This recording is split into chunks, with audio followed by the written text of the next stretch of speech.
Hello, everyone. I think we can start. So welcome, everybody. I'm Noemi. I'm going to start to stop sharing my screen. Ting, ting, ting. Now. So welcome, everybody. I'm Noemi. I'm the director of Archival. Before of that, I was from August. I was the director of the English sector.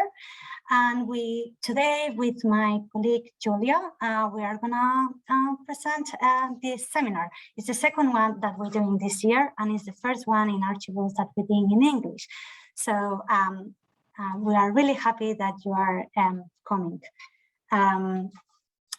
First of all, a little bit of who I am. A part of being the director of Archivals, and I've been here in Archivals team for the last 4 years already. I'm an archivist in the British Library in a digitalization project that we call Qatar project. I don't know if some of you know. And Julia as well is a part of being part of the Archival, is also part of the translation, is one of the translation specialists also in Qatar project with me. I will present myself, the speakers, and Julia will moderate the questions. Just bear in mind that the session is going to be recorded, and we are going to share this session after in the magazine. The questions that you can add in the boxes are not recorded, so you can be like relaxed of that. Just bear in mind, this is why most of the all the people that is attending, you don't have a screen or image or talking, just for copy data protection reasons. If you want to ask any questions, you can use the Q&A questions or in the chat. The Q&A questions can be also like you can host can say anonymously. So yeah, just if you don't want to ask something and you don't want to add your name. Also, we want to know a little bit all of you, so I will really happy if you present yourself, and also you can add where you come from and where is the weather. For example, I'm based in London, and today is quite chilly and it's been raining most all the time, so not really nice sunny day. As well, what is Archivals? In case you've never been in one of our seminars or you never read our journal, it's an international journal that is was founded in Madrid in 2017, and we try to have content in different languages. For the moment, we have content in Portuguese, in Spanish, in Italian, in English, and yeah, for the moment, that's it. And hopefully one day we're going to have more. And it's a content always related in archive or record management sectors, and our articles or interviews for different people in our sector. And once a year, we like to do these kind of events also to have the chance to talk with a topic. Last week was about citizen in archives, and today is about colonial Decolonisation in cultural institutions. And all the three speakers are going to be like different views from a research perspective, archivist or museum perspectives. All the talks are going to be around 20 minutes, and after that you are going to have 10 minutes of questions of the talk specific of that talk, and after we're going to have for each one 5 minutes break, and in the end of this we're going to have 30 minutes of roundtable that you can ask questions, more general views. And further ado, I'm going to present the first speaker. Dr. Daniela Agostinho is a cultural theorist and curator. She is an assistant professor at the Department of Digital Design and Information Studies at Aarhus University, Denmark. I hope I pronounced properly the name of the university. If not, apologize. Her research is concerned with visual and archival legacies of colonialism, the techno-aesthetics of war and conflict, and more broadly with how art and aesthetics mediate and transform relationships to the power. She is initiator of the project Archival Encounters, which focuses on the challenges and possibilities raised by the digitalization of a Danish colonial archive. She is also co-editor of several books. One of them is Uncertain Archives, Critical Keywords for Big Data, published this year. Why Archival Imaginaries, War and Contemporary Art, and another publication, The Uncertain Image, published in 2019. And now I'm gonna give her to her talk. Thank you so much, Noemi. Hi, everyone. I'm Daniela, and I'm based in Aarhus in Denmark, and the weather could be worse, but it's not great. Okay, I'm going to share my screen and try to sort myself out without disturbing too much. All right.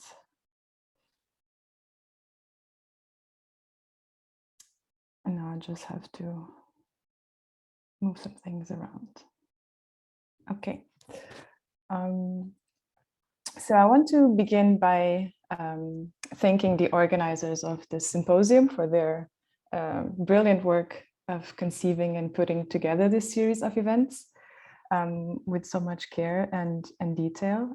It's a pleasure to be able to present today and to learn from all the speakers and audience. And I want to particularly thank Noemi for all her labor and consideration in our correspondence over time. So what I'm presenting today draws on my ongoing project, Archival Encounters, which is a research and curatorial project that I initiated back in 2018 as a postdoctoral fellow at the University of Copenhagen. And perhaps I should say that unlike my co-panelists who will be presenting on their work in their respective institutions and organizations, I'm speaking more from an external position vis-a-vis cultural institutions as a researcher in visual culture who has been working with various materials from colonial collections and alongside artists, curators, and other researchers who are engaging these materials in various ways. Oops, sorry about that. And this project, Archival Encounters, focuses on the archives of Danish colonialism in the Caribbean islands formerly known as Danish West Indies, which were renamed to United States Virgin Islands when Denmark sold them to the US in 1917. And the archives documenting this colonial period were digitized by various Danish cultural heritage institutions in 2017 to commemorate the centennial of the sale of the islands. And the history of these archives is complicated because these archives were kept on the islands during the colonial period and then progressively shipped to Denmark already before the sale of the islands, but especially after the sale. And there were also some parts of the archives which were relocated to Washington after the establishment of the US National Archives in the 1930s. So this is to say that very few records remain on the islands today and that the bulk of the material is kept in Denmark. And for many years, these records were practically inaccessible to Virgin Islanders unless, of course, they traveled to Copenhagen. So when these archives were digitized and made publicly accessible on the digital portals of various cultural institutions in 2017, This was very much announced as an opportunity to finally access these records and to advance knowledge about this historical period. However, the open accessing of these records also raised numerous questions that have to do with what is or should be the proper context in which to encounter and engage with these records. And this is a complex question where cultural policies, cultural institutions, and relations between these source communities and broader communities of use and publics intersect. But here I would like to point to a curatorial question, we could call it that, which is to think about how to adequately show and contextualize these records. And this is a question that speaks to the challenges and possibilities that digitization raises for reckoning with colonial histories and their legacies in the present moment. Like analog archives, digital archives create what is knowable and unknowable about historical moments and communities.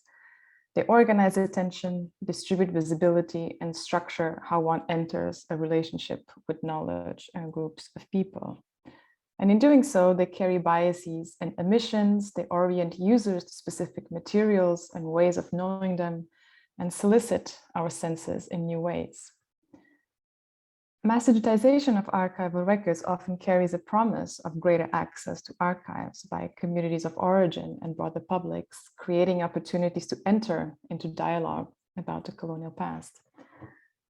Quite often, though, for disparate reasons, digitization is conceived as a technical process, as a conversion of materials into digital data without attending to the conditions for their interpretation and the stakes of the use and dissemination.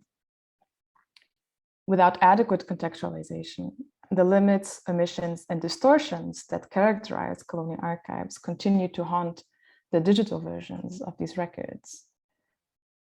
In this way, and quoting my colleagues, Medekia Kavamaya and Temio Demusu, who have written extensively about the photographic collections of this colonial period, which are housed at the Royal Danish Library.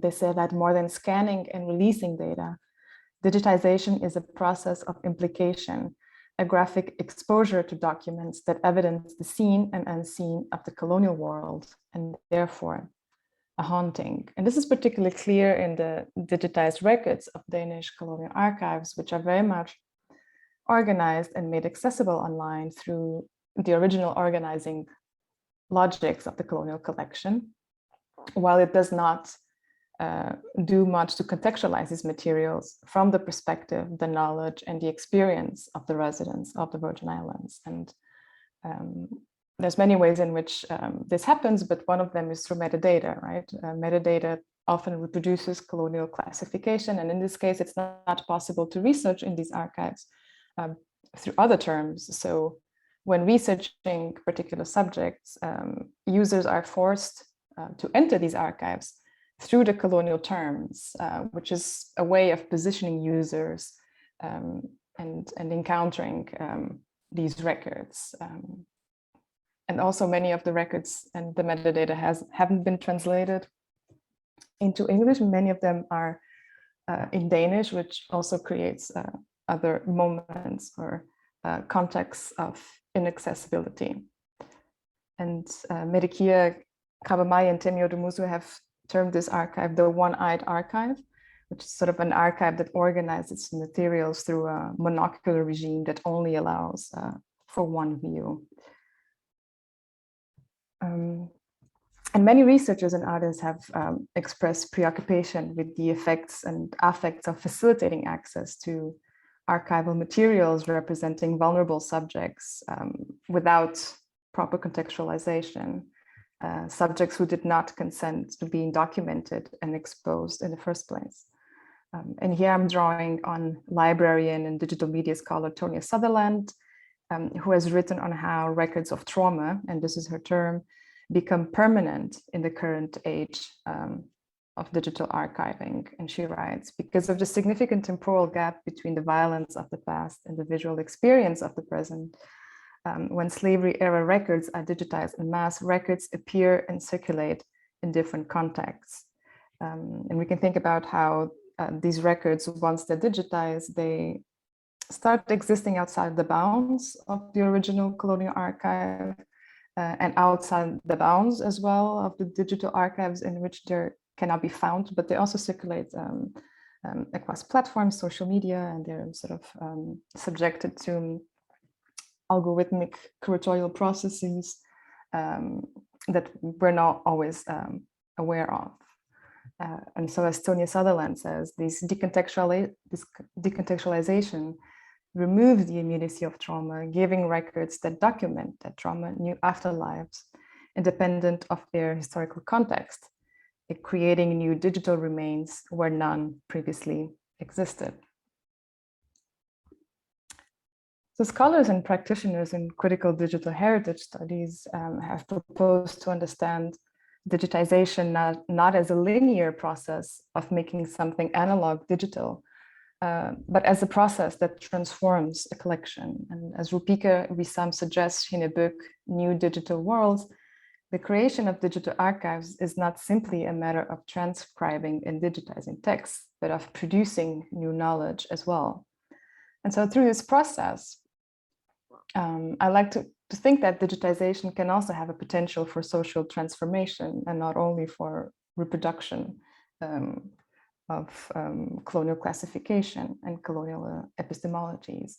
But this requires reimagining what an archive can look like, which in turn calls for imaginative resources and sensibilities to bring about new archival imaginaries and practices where these records can be recontextualized and rehoused. And I would like to turn to an artwork that has helped me think through these issues, which is a video installation by Danish Trinidadian artist Janita Ehlers. And in my project, Archival Encounters, I've been concerned with these opportunities for decontextualization that digitization necessarily raises, but also the opportunities for recontextualization that this accessibility also offers.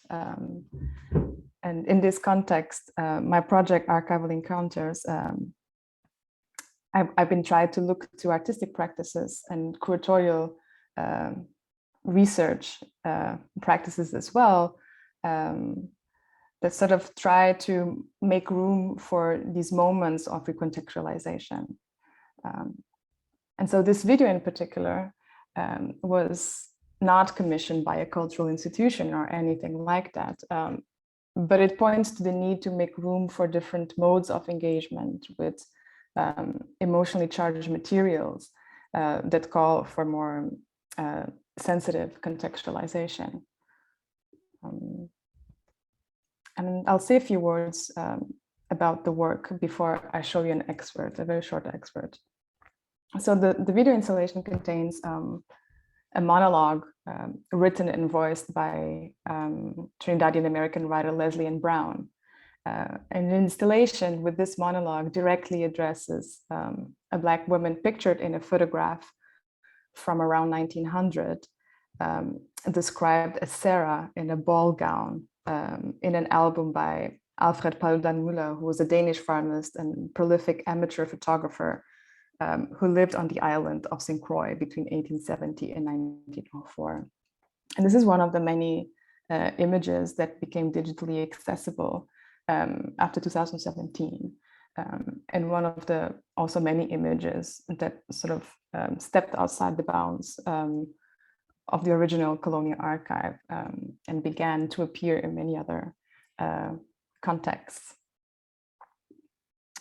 So I'm going to show an excerpt of the video work, and then I will ask you to sort of imagine it the way it was installed in the previous picture, but I will return to that in a few moments.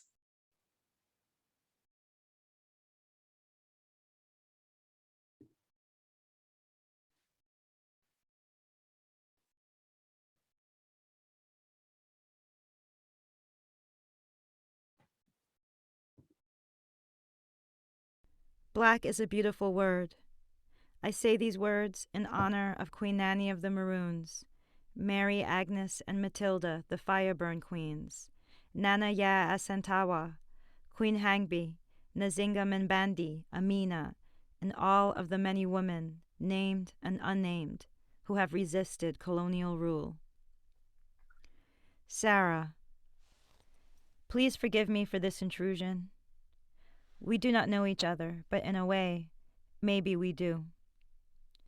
You are a possible me in the past. I am a possible you in the present. I'm here in Denmark and you there in St. Croix, with both the sea and time between us. Your gaze transcends this distance, and so I think I recognize you, and that expression, that pose. But we will get to that. Imagine ships holding our captured ancestors. Imagine these ships as sea pods, sailing away from Africa, and much like a pod from a tree, floats on a river towards the soil to dry land, to insert itself into the earth, take root and grow. Under the harshest of conditions, we have been planted. We are still here. Imagine ships holding our captured ancestors. Imagine these ships as seed pods, sailing away from Africa, much like a pod from a tree floats on a river towards the soil to dry land, to insert itself into the earth, take root and grow. Under the harshest of conditions, we have been planted. We are still here. How did you get there? Your expression, defiance without words. Your surroundings are not worthy of you, your people and your labor. Who took this picture? Beastly people. Your eyes do not waver, shoots daggers of disgust and sadness. Yours is not a head that bows. What is it that your eyes see? What have they seen?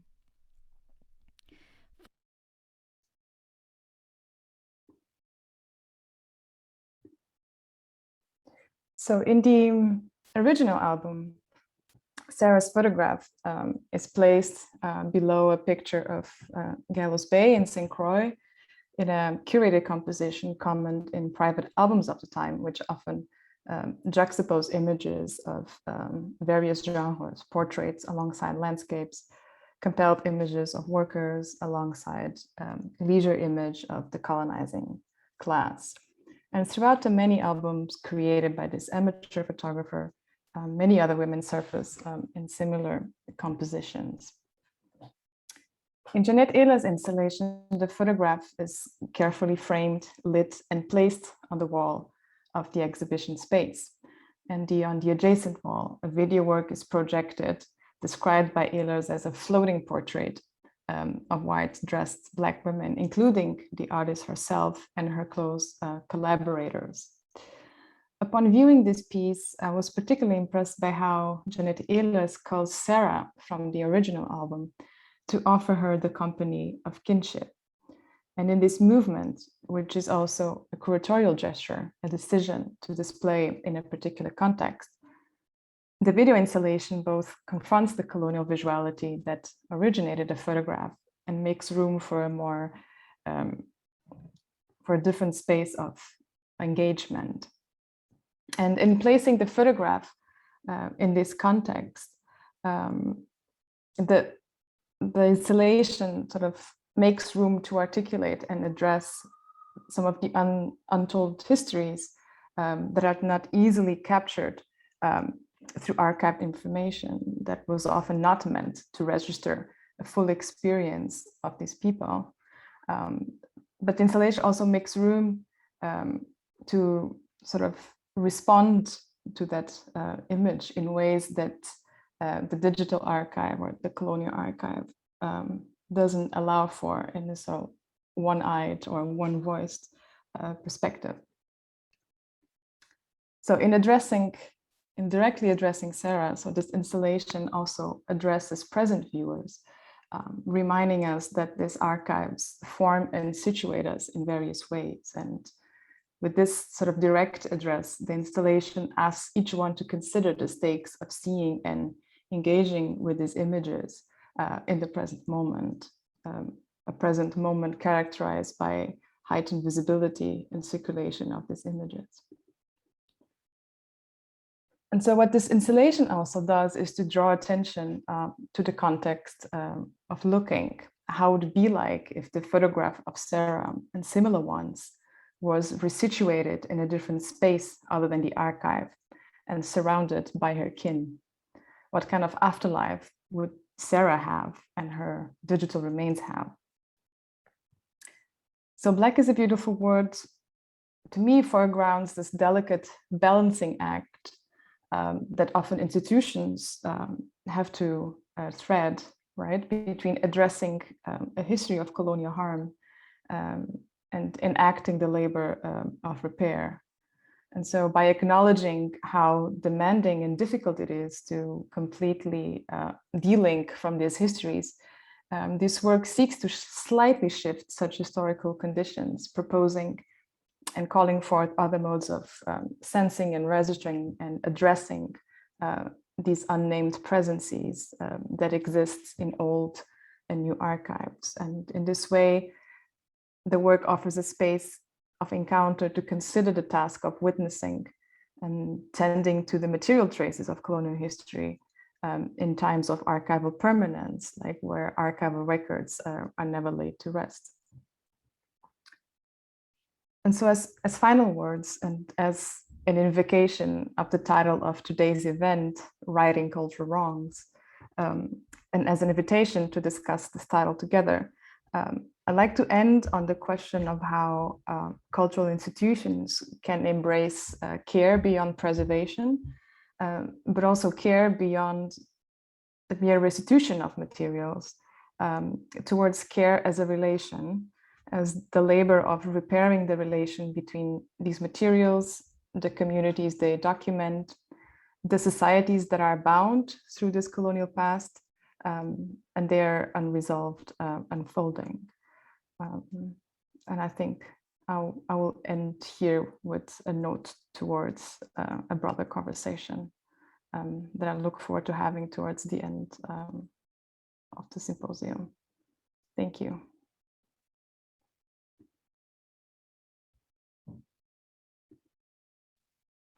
Thank you so much, Daniela, for your presentation and for your work, and for giving us a glimpse into what I imagine is just the surface of an enormous amount of work going on between yourself and others.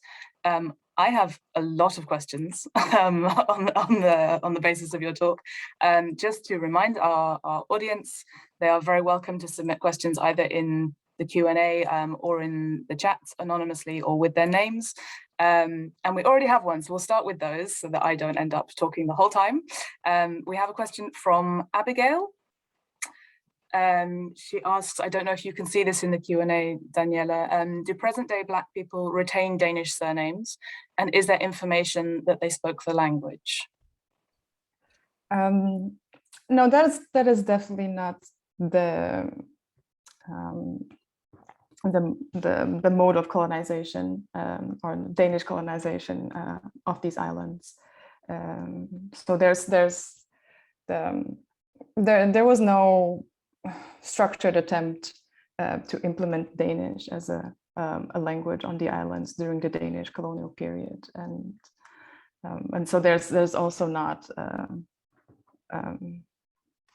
Danish surnames or that kind of sort of presence that you see in other forms of European colonization. I can point to other works where the historical context is more detailed than I was able to convey here. But the Virgin Islands changed. Were under different colonial powers. It changed colonial powers 7 times. So that I think that this gives a sense of also how it was more of an economic sort of enterprise, very focused on sugar plantation and rum as well. So it was definitely very particular. And there was also a lot of some diversity of the population coming from other islands as well. But the Danish presence is, so to say, not traceable in these terms, but other sort of other terms, for instance, and in the built environment and the landscape and everything. You have Danish names on the streets, and you have sort of Danish buildings, etc. Yeah. So still visible in some ways. Yeah. We have another question from Ana Paula Garcia. How do you help to give context to a digital collection? Is it through metadata or with a disclaimer on each photo? Practical question.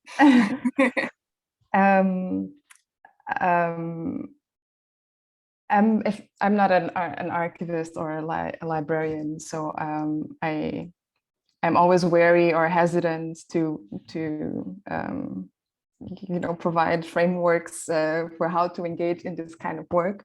I try to share my perspective as a sort of a researcher in visual culture, but what I try to do is to turn to examples of practices that are already put into practice by several institutions or by alternative institutions or alternative archives, community-led archives, etc.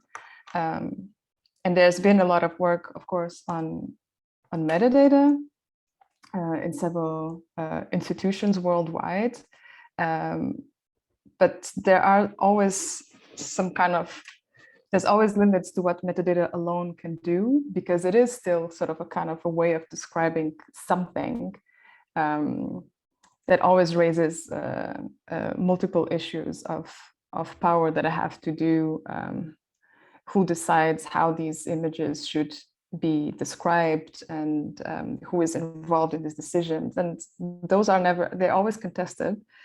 So I think, therefore, I think the most important is to create processes together, or like dialogical processes together with the communities, so that priorities can be articulated and decided on, even if they're not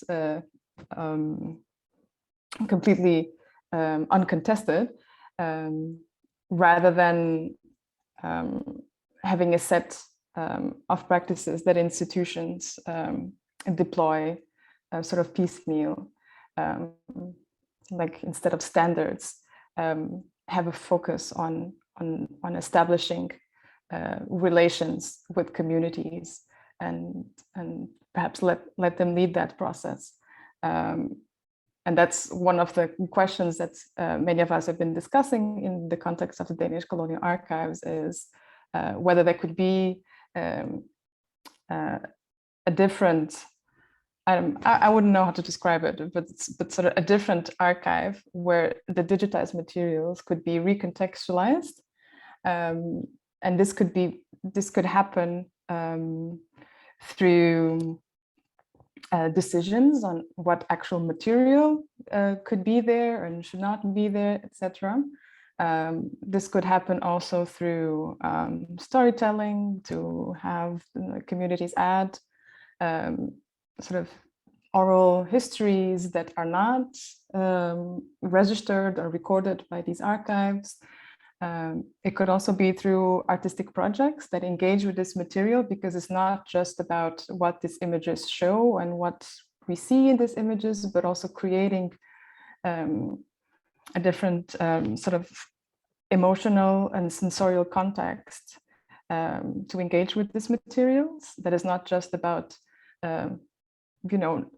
trying to extract more knowledge about these subjects, but actually respecting the limits of what we cannot know.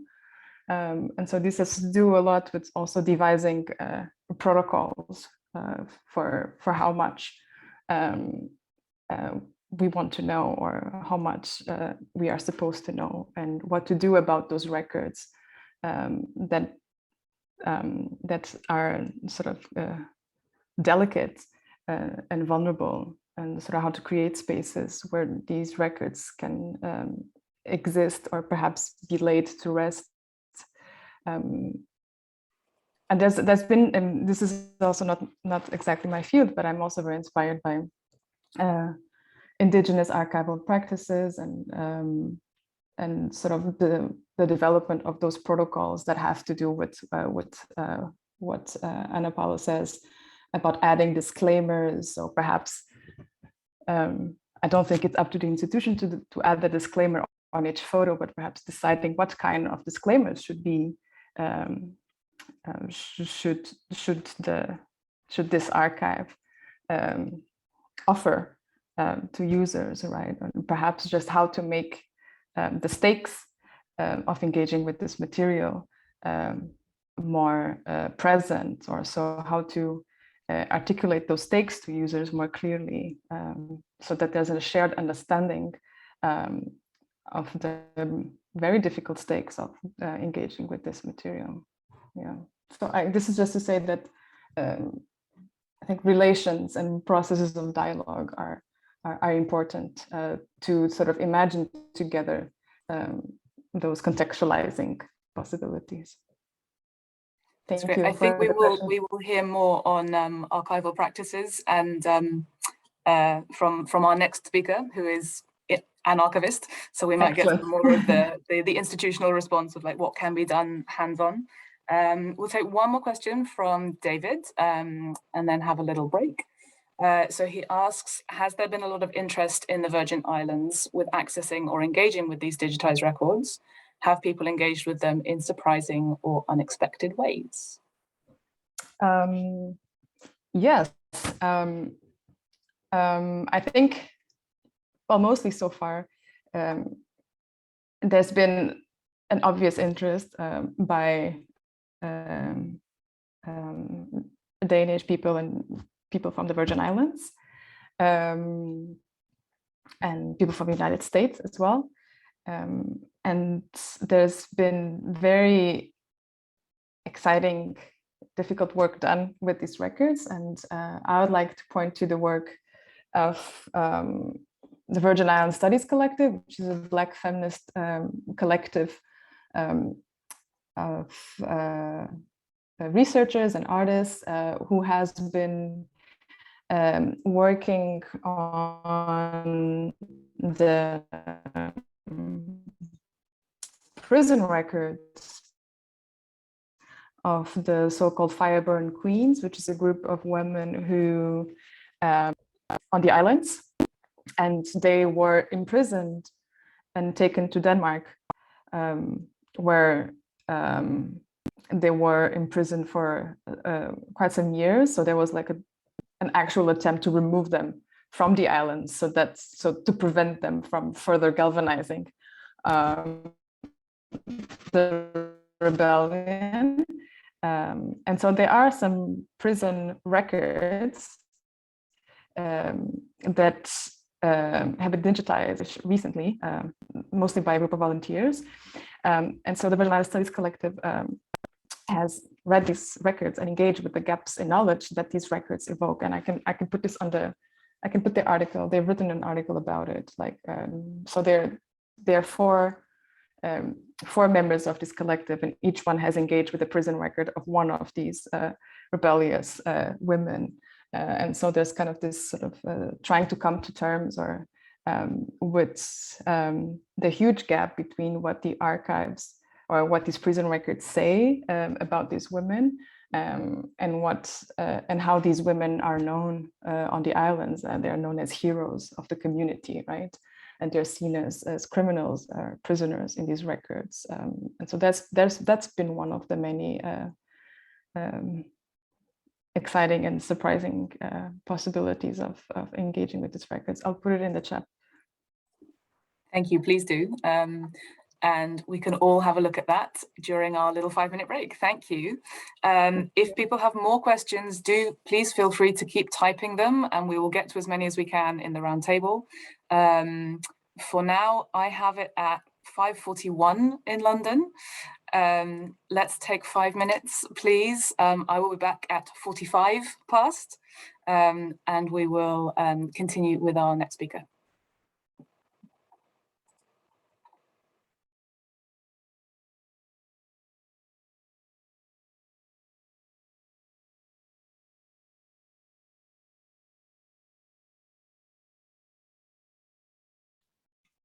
Hi everyone, we are gonna start again. I hope that everyone come back. So I'm gonna present the second speaker. Just one moment. Yes. So Victoria Cranna is an archivist and record management in the London School of Indigenous and Tropical Medicine. She established the London School of Indigenous and Tropical Medicine Archive Service in 2002 and is responsible for managing, preserving, and making accessible the historical records of the school and operating the records management service. Her contribution in the archives profession includes IM25 trustee, higher education archive program steering group member, IOR professional development program assessor, peer reviewer in the archive service accreditation standard, and IOR diversity ally. So further ado, I'm gonna share the voice to her. Hi there, everyone. I'm just going to attempt to share my screen. This is always the moment. There we go. Make sure it's working. There we go. Brilliant. So, as was just said, my name is Victoria Cranna, and I'm the archivist and records manager at the London School of Hygiene and Tropical Medicine. I'd like to start off by saying thank you so much for inviting me to speak this evening. I'm really excited to share our approach to decolonising the archives and to hear from our fellow speakers as well, which is fascinating. I'm going to speak for roughly about 20 minutes and then obviously happy to answer questions at the end, as Daniela just did. I've got some slides here, and just to say that there are a few photos in the presentation from the archives, from our colonial collections. And I've used these really not to illustrate any main point, but just to show some of the material that we have got in the archives and that we used to kind of present really unquestioningly. And now that we question ourselves a bit more when we're kind of using these. So that's just a caveat there. So within the LSHTM archives, we've begun to re-examine the way we work, the stories we tell, and the role we can play in promoting different versions of history. So this work was originally inspired by Dr. Daniela Agostinho. So she was a research fellow employed by the school at the end of 2019. And she was employed to work on a colonial history project. Really, the school wanted to explore its colonial origins. Really, they wanted to see if there was any skeletons in their cupboard, I would say. But so she worked for a couple of years during lockdown. It was a bit of a tricky project. She left last year and works at the University of Liverpool now. And we've got Becky Martin, who's just started on a follow-up project. So Lioba would come into the archives and really she gave us a different perspective of how we were, kind of what we had in the archives, but also the global response to the Black Lives Matter movement and the murder of George Floyd really encouraged us to engage with our collections and archival practices from a decolonising perspective.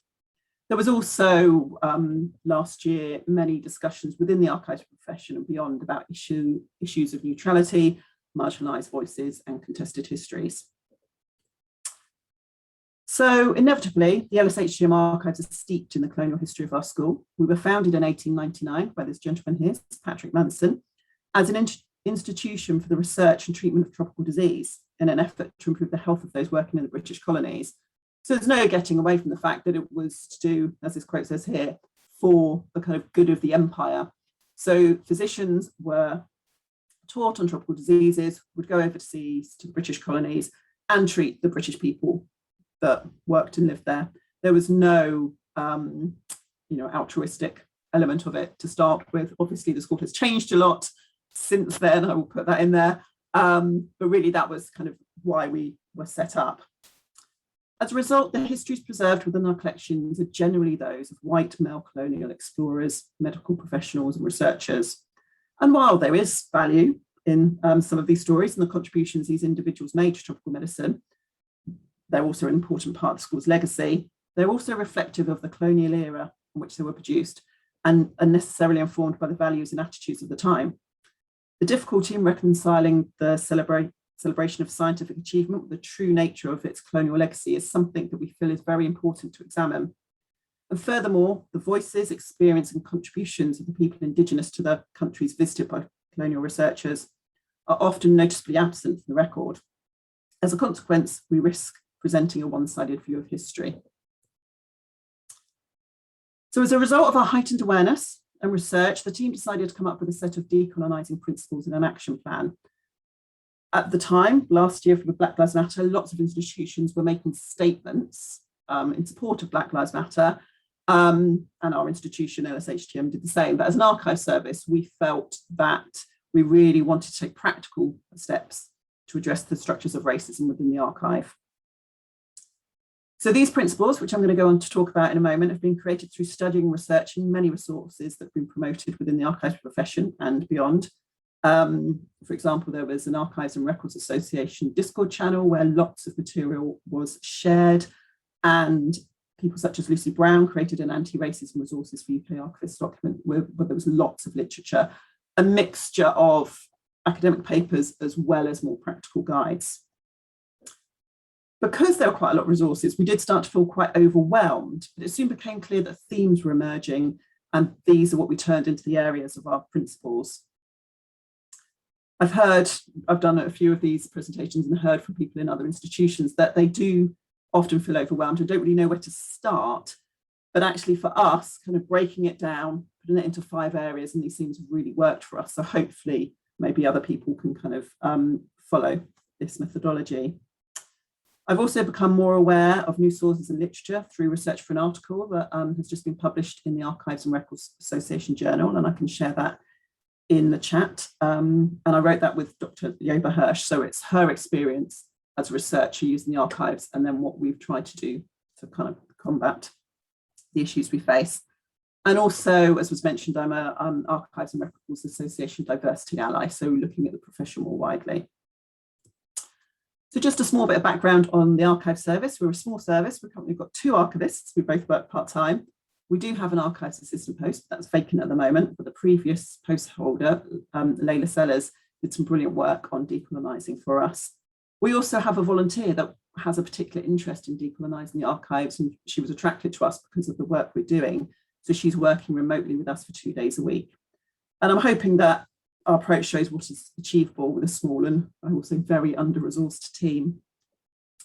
And although we prioritise decolonising activities in our operational plan, it was easier to devote time to some of the activities while working at home during COVID-19, as we weren't undertaking the usual daily activities of running the Archives and Records Management Service.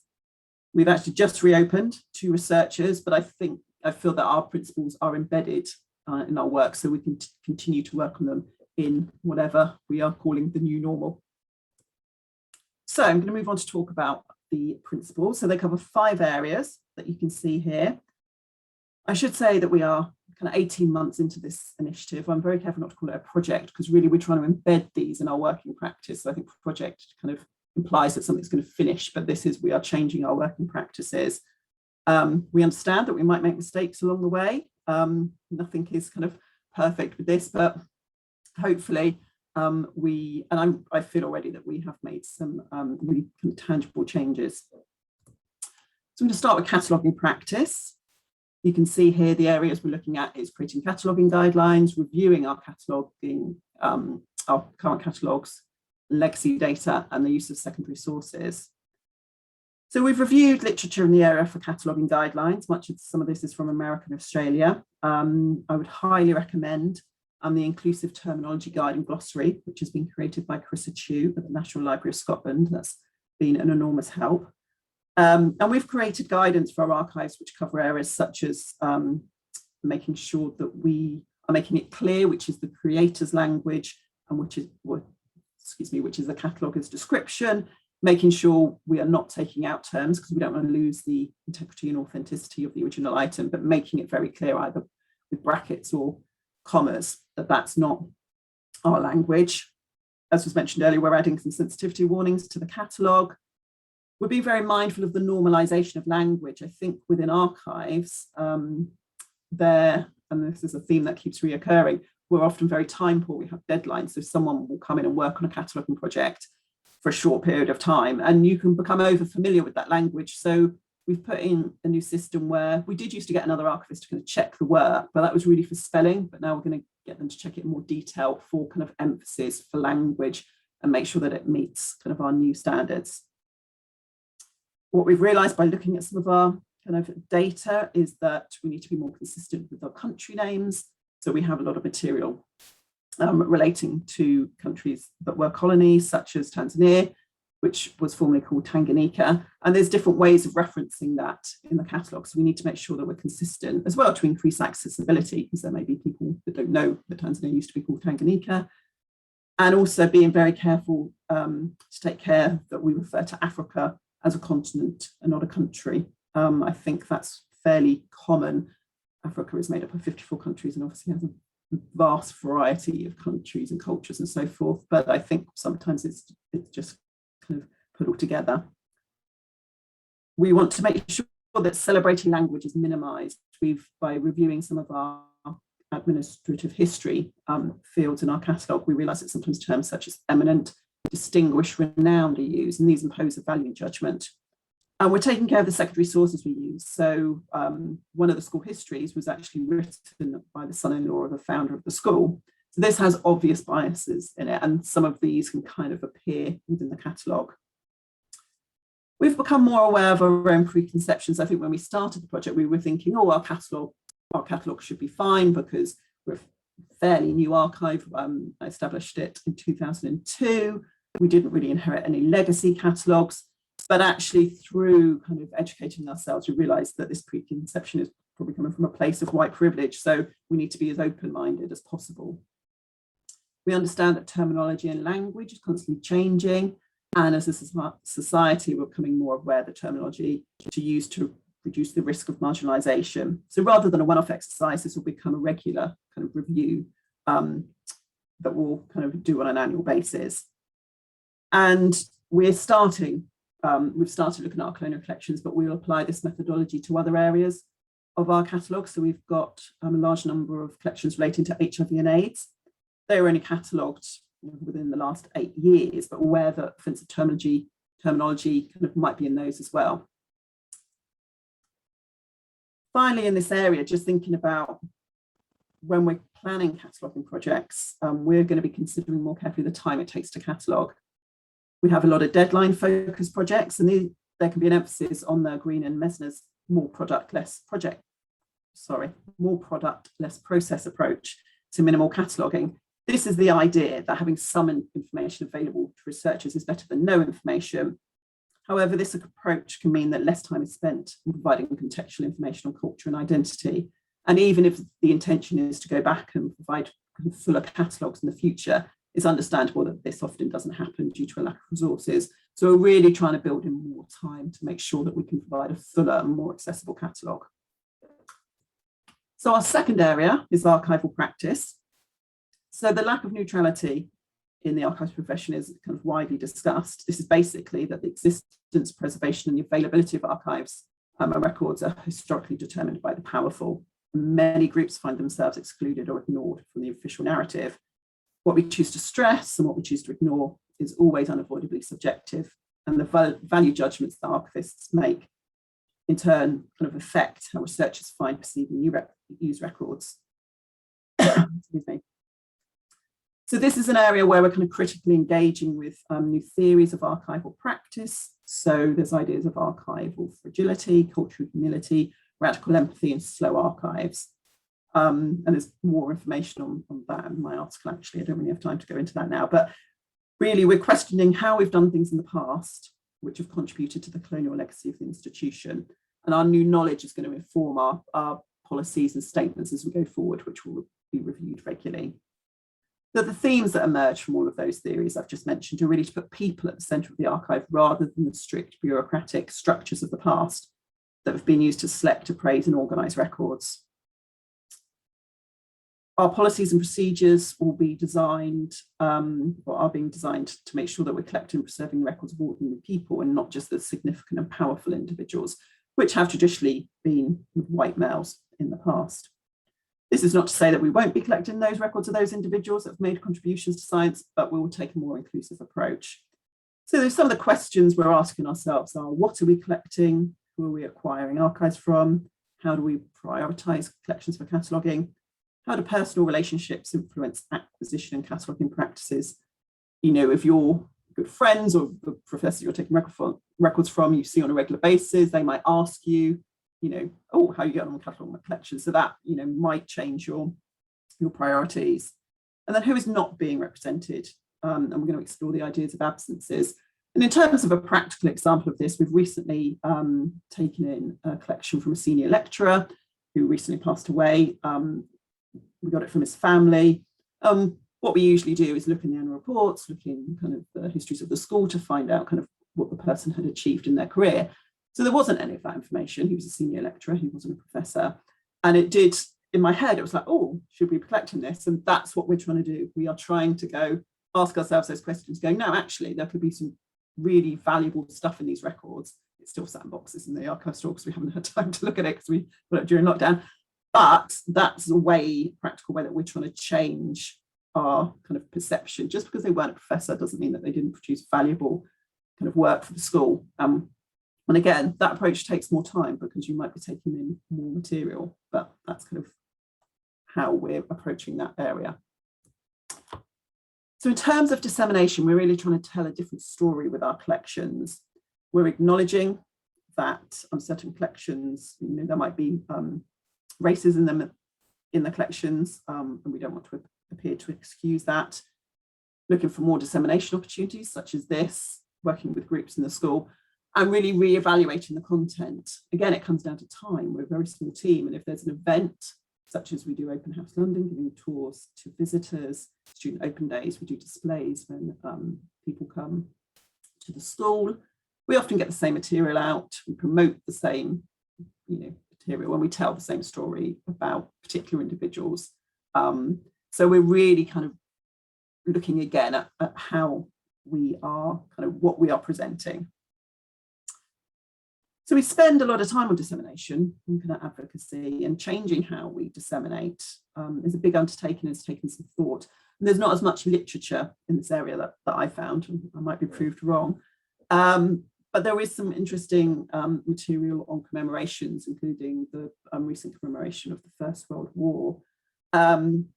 Katie MacDonald wrote a thesis at the University of Glasgow, and she wrote, commemoration has the ability to both affirm some national identities and alienate others, as well as reinforce rather than re-examine well-worn narratives. And that's what we're trying to get away from, kind of retelling the same stories.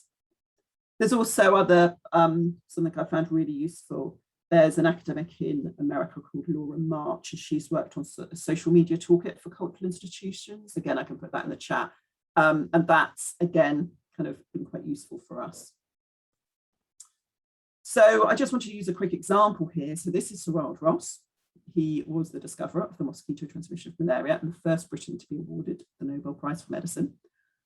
We have his collection, which consists of over 20,000 of his items, including correspondence, photographs, publications, notebooks, and so forth. It's a very rich resource for learning about malaria, other tropical diseases, and the colonial period, due to the extent of the collection and the way he kept his records. He was a key figure during this period. Combating tropical medicine was seen as instrumental to the growth of the empire. And you can see here by this quote, you know, making sure that the British personnel that were in the colonies stayed healthy was kind of so important. But you might be able to tell from my introduction how I spoke about him. That's kind of what we're trying to get away from, because it highlights one of the problems that we contribute to in terms of the colonial story, the celebration of the individual. As I said, this is our largest collection. We call him a discoverer. I think within science and the way that we tell history, often we pin it down to one person. There were many, many researchers looking at malaria, and he just happened to be the one that did the experiment. Well, that's still up to the debate. That, proved the malaria transmission, the mosquito transmission of malaria. But it's kind of indoctrinated into us, say, yeah, this is the man, we don't need to worry about anyone else. So it's retelling those stories As I said, in the past, we've celebrated his achievements without question, but we're trying to reflect and be more critical of our approach and how we can balance promoting his collection within the colonial context. I think there are lessons to be learned from the current contested histories debates in terms of how we address individuals who've made considerable contributions to science, but also have problematic histories in terms of colonialism, racism, and eugenics. Excuse me.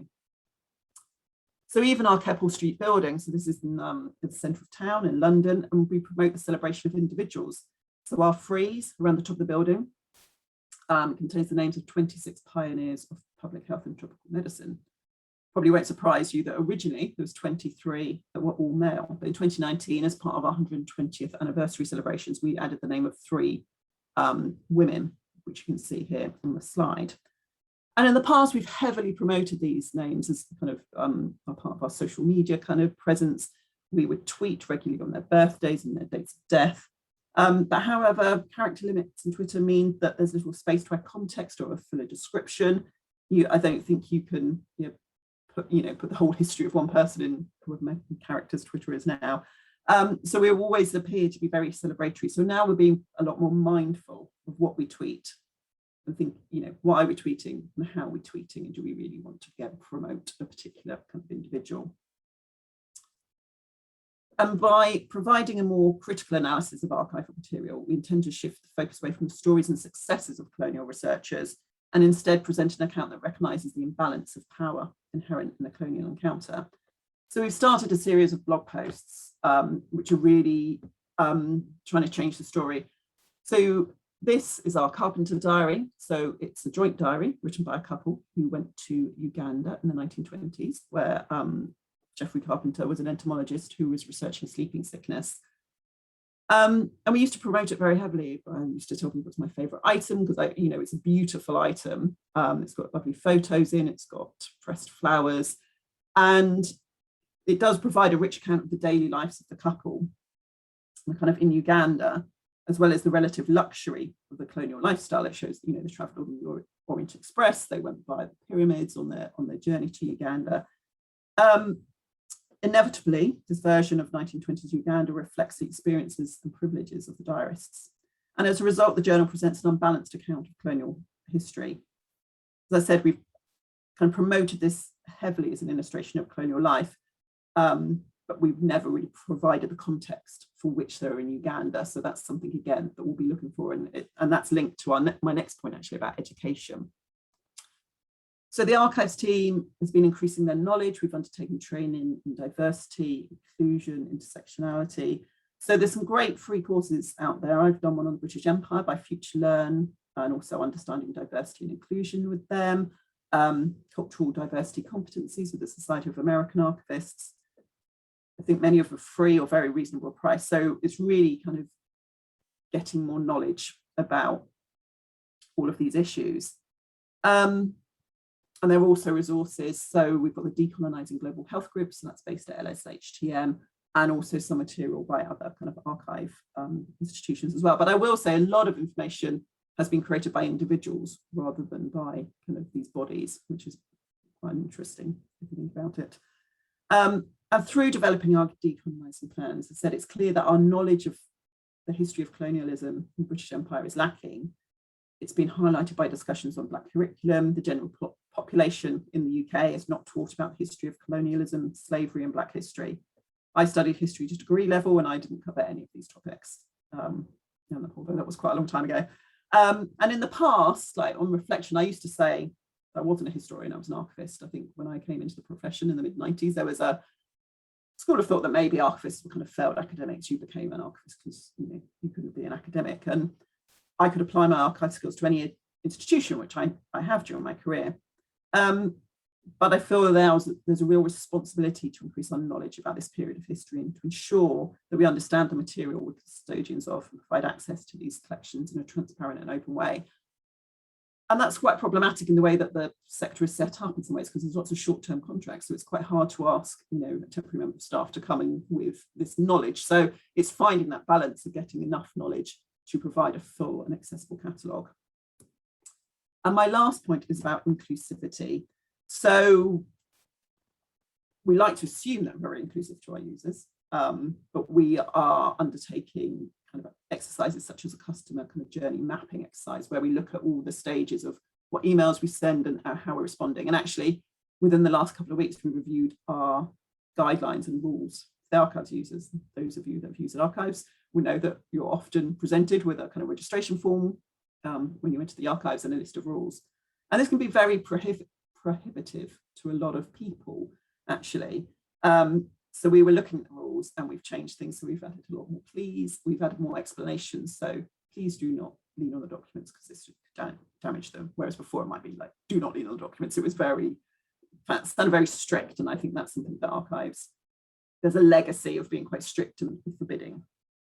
So that's how we're trying to be more inclusive in that way. And also in terms of our recruitment practices. So this could take up a whole another talk about recruitment. As you may be aware, within the archive profession, I think it's 98% white.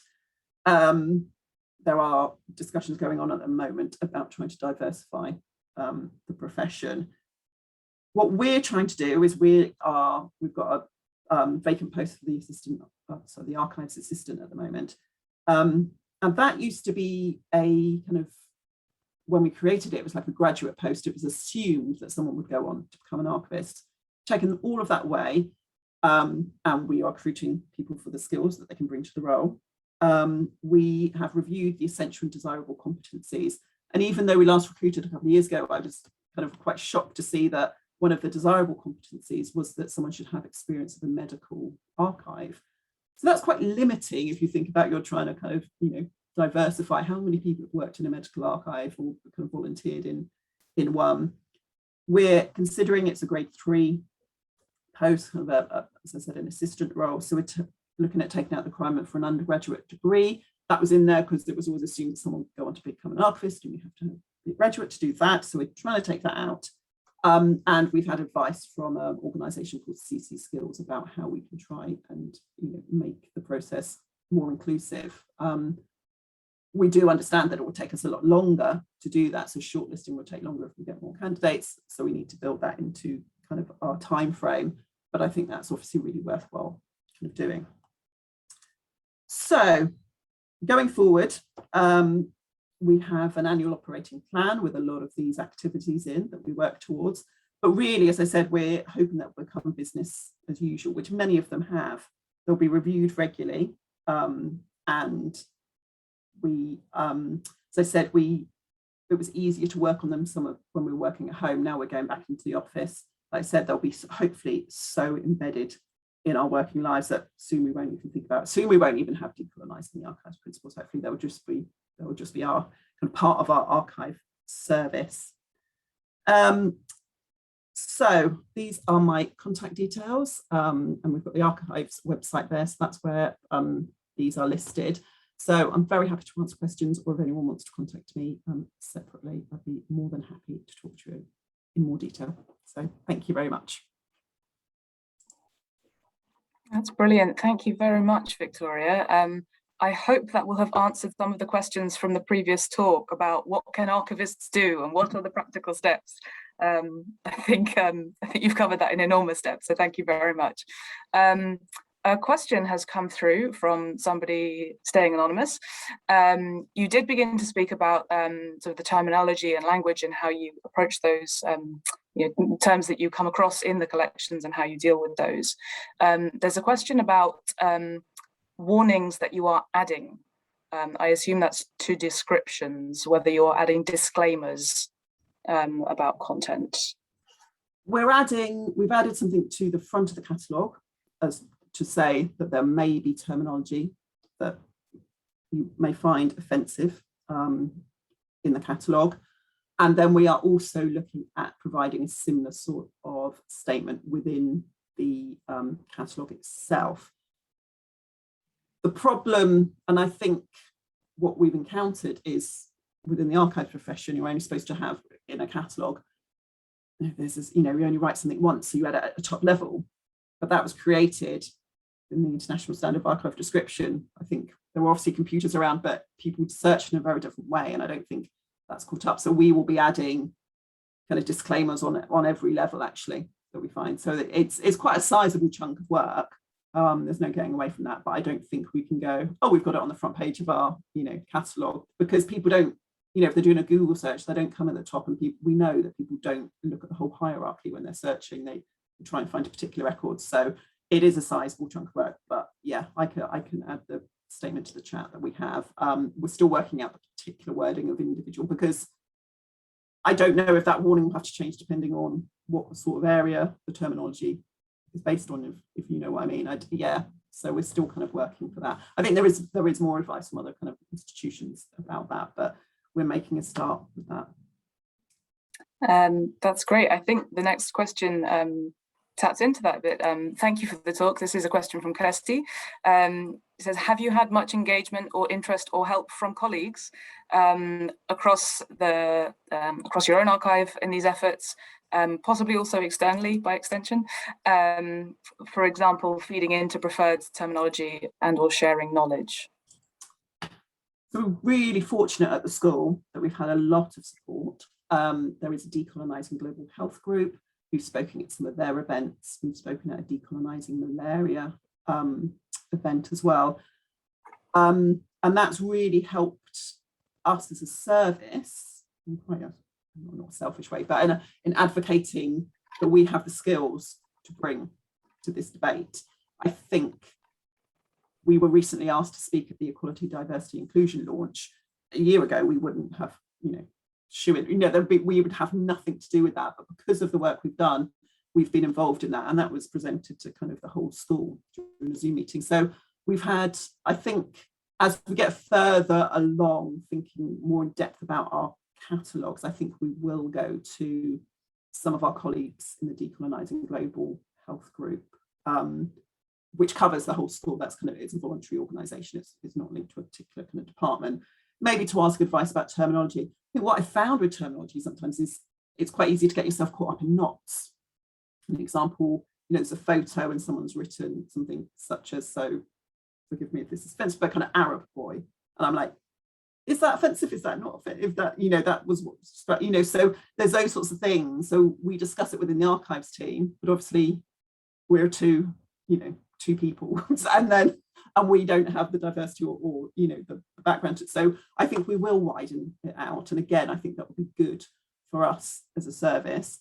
And then in terms of wider, I've had people approach me from different institutions such as Senate House, Kew Gardens, University of Liverpool, where they've just been interested in the project and wanted to find out more on what they can do. So I think, I've shared quite a lot and been to other events such as this. So I hope that answers the question. That's great. I was wondering, you mentioned late 2019 as a starting point for somebody who was working with you. I was wondering what prompted that position and the whole initiative. Where did it start from? I guess, well, within the school, the Decolonising Global Health group, I think that was probably set up in about 2018. So they were gaining momentum, and their emphasis was really to look at current kind of issues in decolonising, stuff like the curriculum. So within the school, for example, the library resources that are given to students, or the reading lists are, I don't know percentage, but very highly from the global north. So it's, when you drill down, we're an institution that's based in London, which is teaching people, not solely, but about kind of global health and tropical medicine, teaching people about diseases that are not endemic to this country, endemic to kind of countries in Africa and so forth. So I think there was a growing understanding that the resources we were teaching people, the racism that's in the school, the kind of institutional racism, there had been some, which has, the reports on this has come out recently. There's been some shocking cases of racism within the institution, which I know there probably are in lots of other institutions. So I don't want to say LSHTM is awful, but there are things that were happening that I think previously had possibly been slightly brushed under the carpet that had come to the fore. So I think the senior management were a lot more aware that they needed to do something, and I think there was just a growing understanding. There's still, when I spoke at the malaria session, there are white British researchers going to Africa to do their research and then using local knowledge. So there's we've got an amazing film of an expedition to East Africa in the 1930s, And when I show it to people, they're like, well, that's kind of what we do now. We use the local knowledge. We use, you know, in the 30s, they recruited some people that knew where the mosquitoes lived, and it's still quite similar. So there's lots of debate, I think, within the school about how we operate and how we can change the kind of the narrative. So I think that had happened, and then the senior management were all, we need to know if there are some shocking things in our past that we are kind of covering over.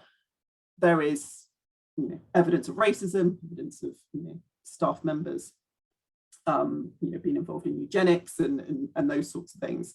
So, but we need to be aware, and we need to acknowledge that, because we need to not ignore it, because I think that's very dangerous as well, and present it in a different way. And yeah, as I said, get away from a less celebrating, like, oh, we brilliant. Even in 2019, it was our 120th anniversary, and we had an exhibition about firsts and discoveries, and, you know, isn't the school just a great institution?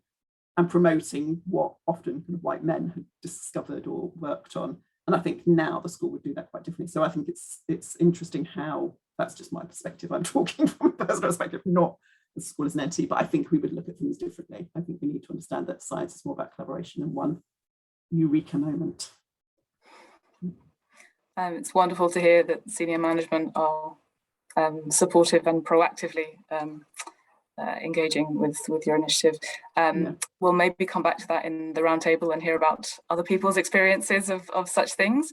But if there are no more questions from our audience for now, thank you very much, Victoria. We'll take another 5 minutes. I have 6:22 on my clock. So let's make that 27 minutes past, please, back for our final speaker.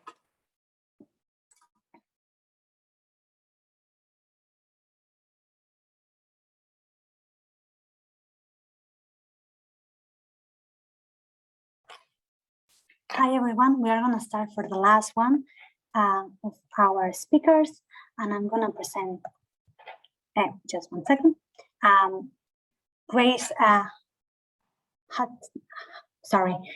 Hutchison. I think I didn't pronounce well her name, sorry, I didn't practice before. Grace is the Program Development Officer in SciShare, where she works with Indigenous partners from Tanzania, Kenya, South Africa, Namibia, and India to utilize practicing video as a tool for cultural documentation and preservation and advocacy. She is the project coordinator of Living Cultures, Decolonizing Cultural Spaces of Breathe, in Science Curate project dealing with decolonization museums.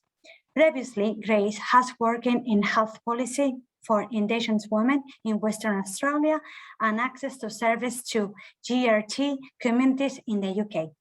So I leave it to you, Grace. Thank you so much. And before I start, thanks for inviting me to speak here. I really appreciate what you've put together. It's really brilliant, and it's been so amazing to hear two brilliant speakers, and Daniela and Victoria before me. And the projects sound really interesting. So I'm looking forward to our roundtable at the end of this. So I'm just gonna share my screen. Okay. Okay, here we go. Hopefully you can see everything. So today I'm going to talk about our Living Cultures Decolonizing Cultural Spaces project, and the aim it has in contributing to the process of decolonization in museums, particularly through self-representation. But first, I think it's probably helpful to give a bit of background on InsightShare and what we do. So we don't work in cultural institutions. We're not researchers. We're not curators or anything like that. We are participatory video specialists. And participatory video is a method that we use to work with groups or communities who don't have access to platforms, who maybe aren't traditionally represented in media, or in decision-making spaces. And we use participatory video because it's good at giving that voice, giving that platform, because essentially through that process, the groups involved script their own film, they film it, they edit it, they screen it. They have complete control over the message that they tell. And so really participatory video is really bound up in the dynamics of representation and the power that can lie within it. So, you know, what is the power dynamic of being able to represent yourself? And what is the power dynamic of other people constantly representing you and then maybe misrepresenting you? So a lot of the work that we do is with Indigenous communities, and we work over many years with them to establish community media hubs and train them in participatory video, and they can, as Noemi said, use it for cultural documentation, preservation, land rights advocacy, all kinds of things.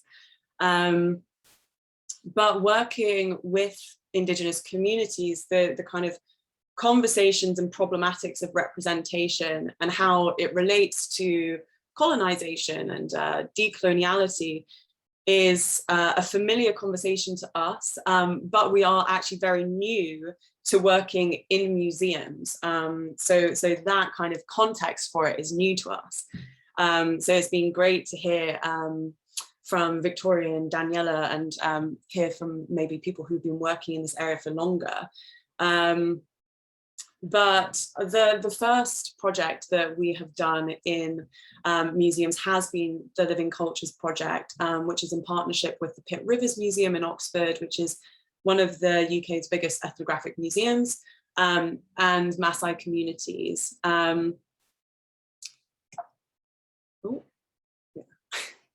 So I've already said that our organization is interested in the dynamics of representation.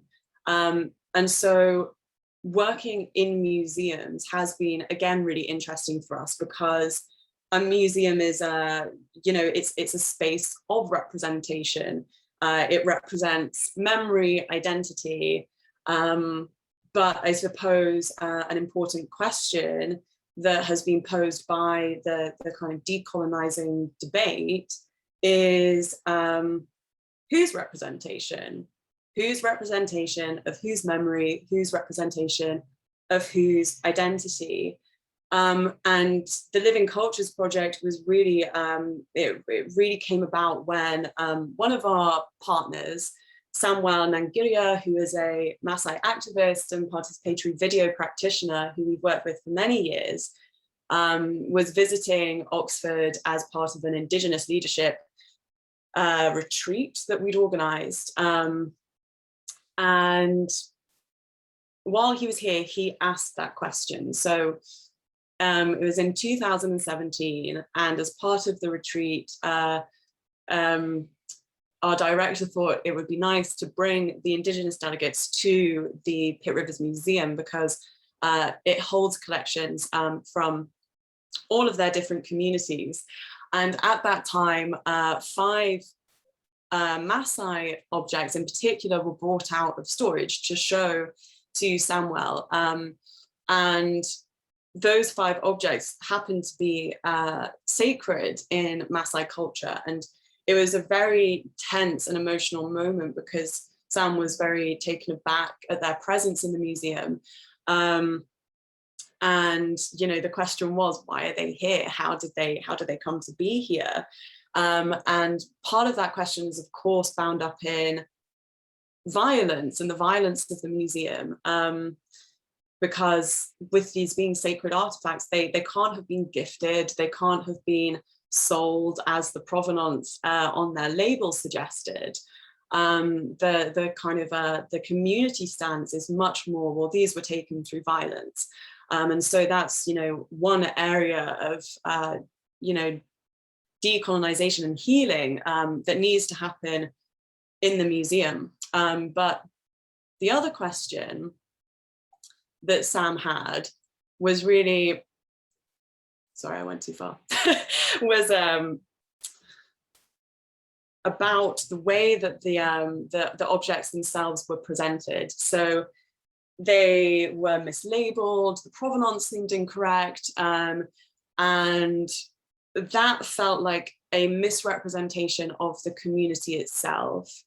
And this speaks really to a much wider issue, particularly for Indigenous communities in ethnographic museums, because the presentation of objects can really be seen as a reading for the representation of the community. And it kind of seems like they're presented as dead cultures, kind of relics alongside their artifacts, which are very detached from their very present cultural lives. And this really speaks into a continuity of colonial narratives, with the kind of justification of decolonization of the indigenous peoples of Africa being, they need to be civilized, they need to be developed, they need to be modernized. And those narratives really are pervasive today. And so Sam's question was very much one of, who is representing us like this? And as you can see, the quote on the slide is such a powerful one.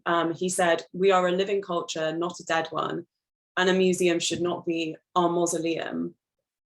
And so in this project, we really want to reckon with representation and voice as part of the decolonizing process. And for us, it seems that PV has a really participatory video, has a really obvious role to play in facilitating that kind of process and also representation of communities in their own voices. But I thought it would be really nice to include a video from two of our partners who have been engaged in the project from the start, Amos Loika and scholar Kukutia, kind of articulating in their own words what they see as the kind of the value that participatory video can bring to this process.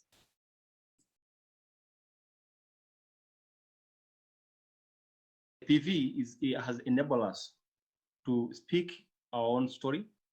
It has also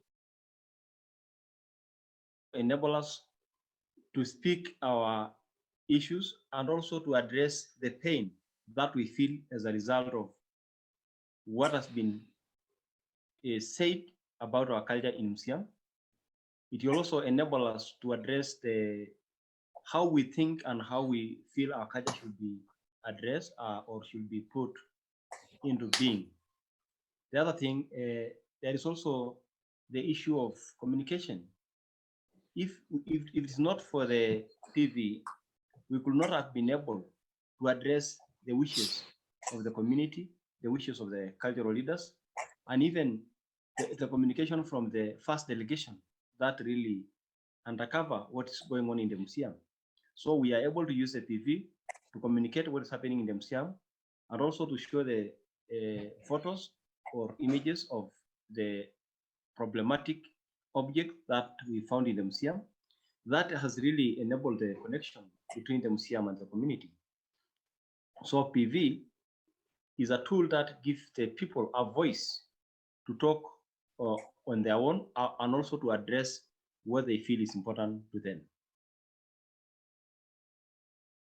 We are able to use participatory video to make sure that the chief Laibon or the spiritual leader of the Maasai and the cultural leaders and elders, both men and women, were able to speak directly to the museum using participatory video as a tool of connection, so that despite the distance from UK and Maasailand, the elders were able to have that opportunity through PV to connect directly to the museum senior leadership team. The community leaders, the chief Laibon, the leaders in both Kenya and Tanzania through the camera have come together and make the decisions, and also to try and solve the problem that has been going on since the time that we visited the museum. And through that, I can say that a camera has become a reliable tool in both sides, the Maasai and also to the museum, because now through the camera, we have seen the problem, and now the problem is being solved through the camera. Because if you can see, the elders have not, most of them have not gone to the UK, but still they are solving the problem here. And through the camera, the discussion has been going round, and the solution at last will be good through the camera. PV is a tool that can be used for accountability, because to be honest, we could have not communicated the feeling, our emotion, and also how we have gone through as a people in the museum, if not for the PV. So PV is a tool that has enabled us to connect both with the Maasai community and the museum. It is also a proof of what has happened, because if the PV can show us the emotion and also the pain that we have felt in the museum. When we are in Cambridge, it was really like we all almost cry as a result of seeing six Katari laying the table. We could have not displayed that emotion if not for the PV. So I think in my case, PV is a tool for accountability for both the museum and also for the Maasai community.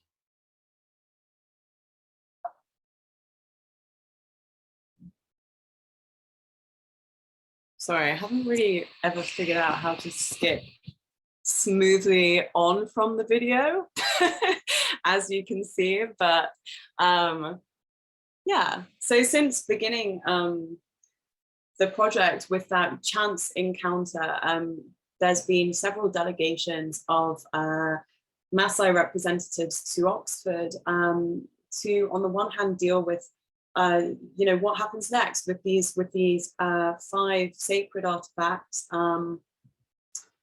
What is the process of restitution? Is it repatriation? Is it something else? But also more broadly, what is the engagement with the museum and the community in terms of the process of decolonization more broadly? And I think Amos and Scholar really capture how a component of that, because I don't think it's the whole picture, but it certainly is a big component of it. How there are different kinds of representation that can feed into that process of decolonization. So I think one of the most obvious kinds is by creating videos that can represent or correct narratives or histories that are authored by the communities themselves, so that they have a chance to represent themselves within those displays, within those exhibitions, and for people to meet with their voices and their faces, rather than you know, the voice that a curator wants them to hear. But I think that actually the most important part of representation is the community dialogue that can be facilitated through this methodology, whereby it connects the community and the museum leadership. So because it's audio visual, I think there was actually the video that Daniela played in her presentation made it was so eloquently captured. I think it transcends distance, because it really shrinks it, it shortens it, and it allows you to almost appear face to face with people who might be overseas from you. And so that's why we say, you know, it's like bringing the community into the meeting room, giving them a place at the table and allowing them to engage in dialogue with museum leadership. And that's more than just talking about, you know, what happens to collections of objects. That's about also envisioning a future for the museum and what that could look like. What is the process of decolonization? So for us, that kind of shows a need to go beyond telling stories and to looking at what are the practices or the processes that shape a museum that need to be kind of dismantled before it can be, you know, kind of a decolonized space. And part of that for us is really looking at knowledge, because there's a lot of there is a power dynamic in knowledge. You know, we all know the phrase "knowledge is power," and that was a big mechanism of colonization to delegitimize certain sources of knowledge production and to legitimize others. And we really see that in our cultural institutions and the academy in particular. I'm like speaking to you from Oxford, and it's such a, you know, source of legitimate knowledge that also excludes other knowledge traditions and other sources of knowledge production, and that in itself is a form of oppression. And so we really want to look at how can we use participatory video as a method for bringing people together to co-produce knowledge, to bring maybe epistemologies together, and therefore level those hierarchies. So in the latest delegation that was in 2020, it was just before the pandemic.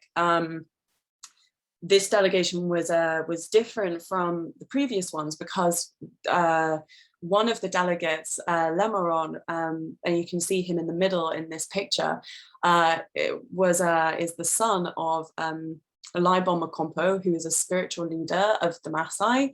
And he was there to do a spiritual consultation to firstly find out the provenance of the 5 sacred artifacts in the Pit Rivers collection, but also, you know, to draw on that traditional knowledge system to understand what is next, what needs to happen next to support the future of the project and the ongoing process of decolonization.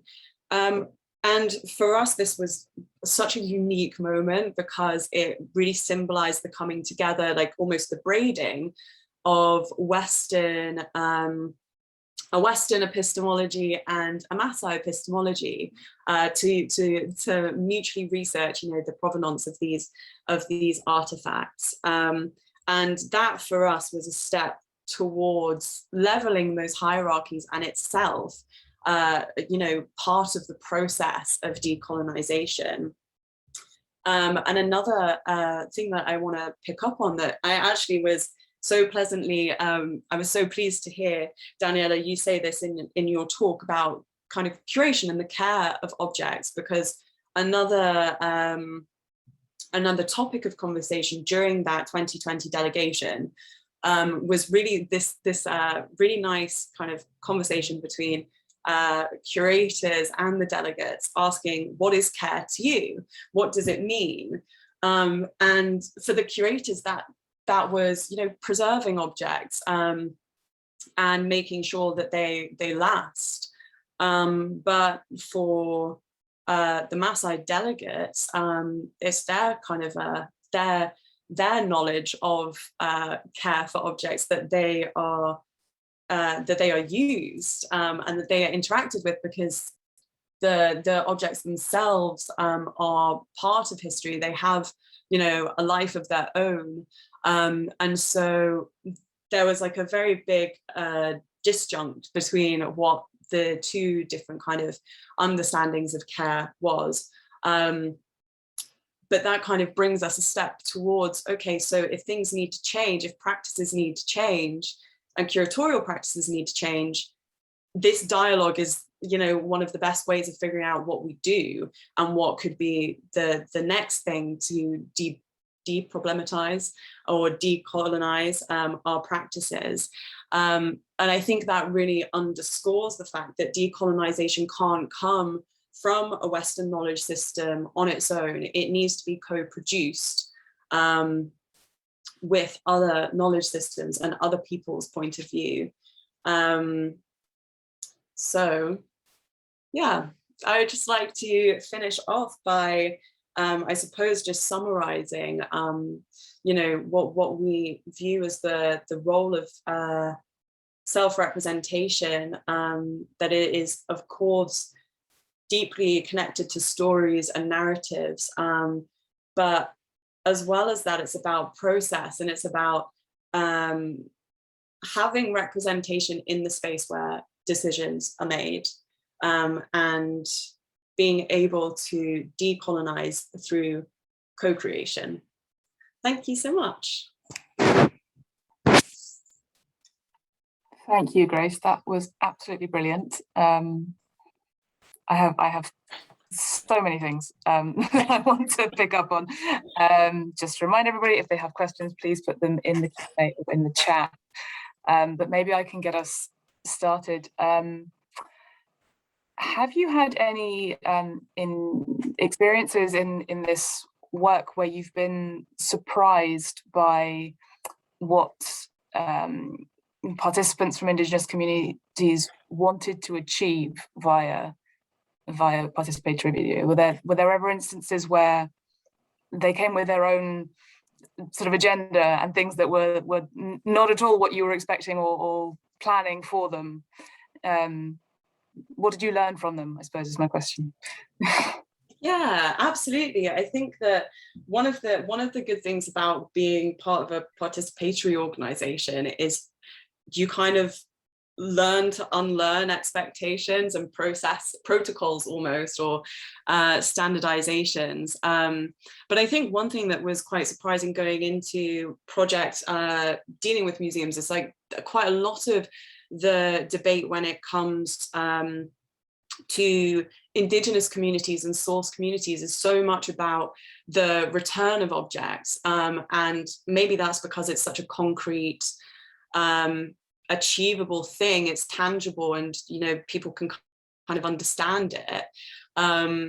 But I think that most of all, people want to have that space at the table. People want to have that dialogue. They don't, I mean, for the Maasai delegation, of course, there is a conversation around repatriation, but that is not, the main focus of their ambitions for this project. They really want to see a kind of ongoing relationship with the museum that can be a celebration of their cultural presence and futures, and to really change that dynamic and that story.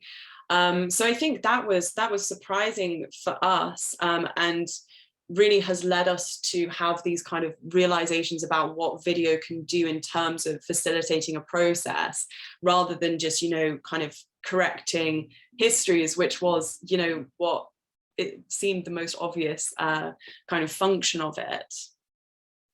It's interesting to hear repatriation sort of framed in that way as sort of it would be a very like tidy single action. We have now reversed the transaction, all sins are forgiven. Wouldn't that be convenient? But, clearly not as simple as that. No, it's obviously very important. Like I don't think it's unimportant to anyone at all. But I think it's been really interesting to see how it is such a component of their ambitions, rather than maybe like the end goal, or it's a milestone, and everything else is ongoing. Are the videos disseminated in any way to people beyond the museums? Like, is there a wider conversation beyond the Pitts Rivers Museum? Yeah, so we are in the process of actually commissioning more videos, and the video hub that we work with is called Otorio Lama, which means voice of the Maasai. And they have actually already created 3 videos that are just incredible, but they're going through a second round of edits at the moment. And they're really talking about kind of the history of the objects and actually their kind of emotional connection to them. And we would be looking at sharing those obviously within the Pit Rivers, but to other museums as well. So we've been engaged with the Museum of Archaeology and Anthropology in Cambridge and the Horniman Museum. And I would really, well, I would personally really like to see, you know, those videos being shared in the collections, in the exhibitions. But also, you know, we want to share them through screenings and online events and things like that, because our partners have a lot to say, and it's really amazing being able to facilitate that through video. Thank you. I've just dropped a link to a playlist of other films. Noemi's given the description. Thank you, Noemi.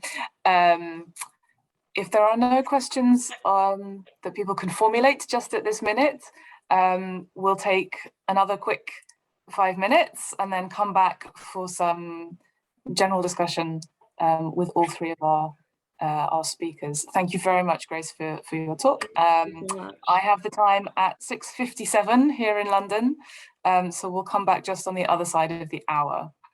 Thanks very much.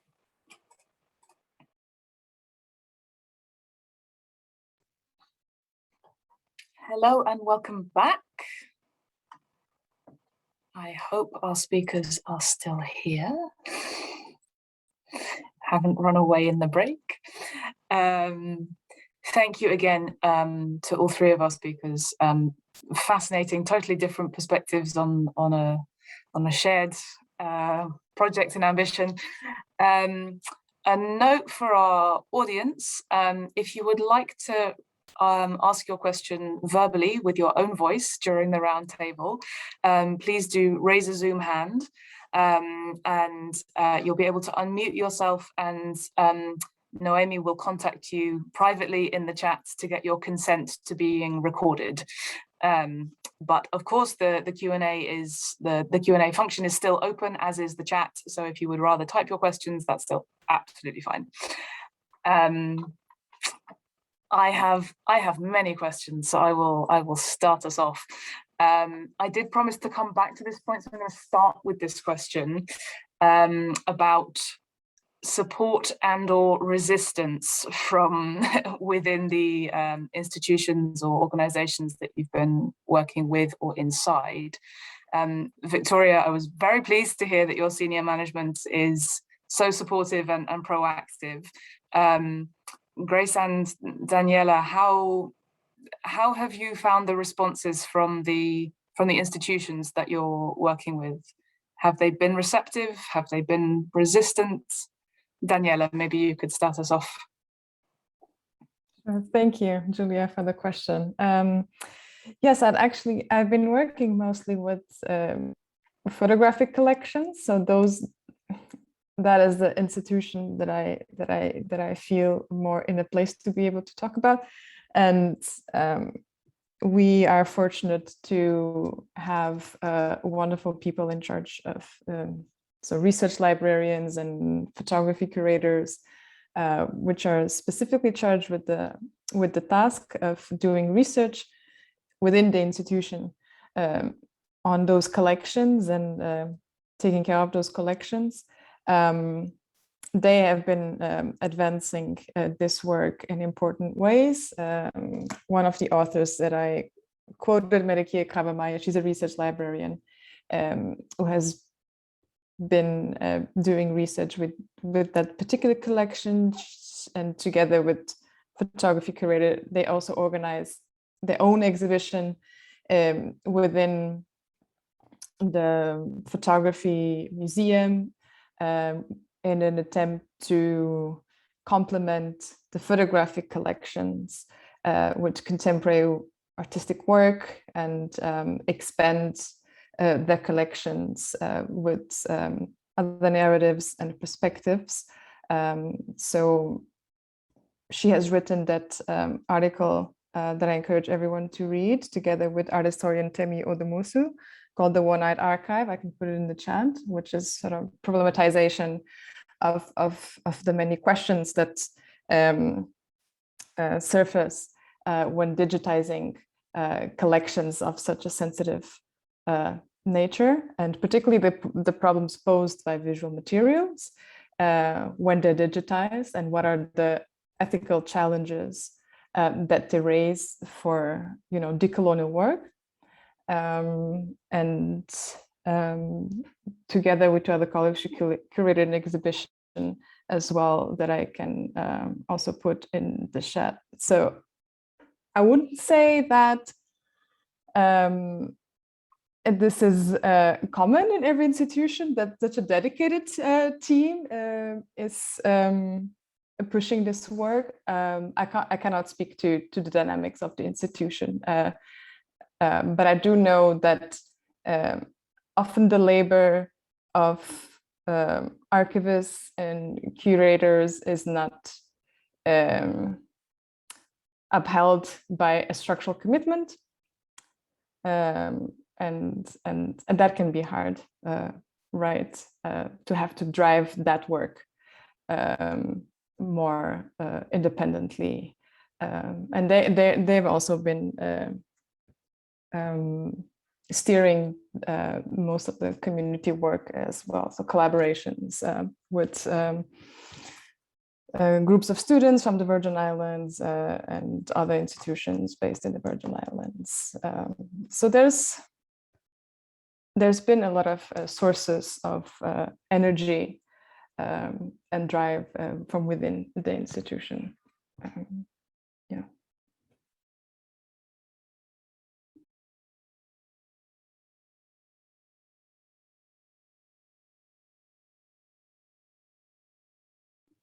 I don't know if Julia froze. Yeah, I think Julia might have frozen. Oh, oh no. I don't know, maybe I can pick up on what you were saying, Daniela, also kind of working outside of an institution, but kind of in partnership with it, you get a good kind of perspective for what's going on inside and where the resistance is.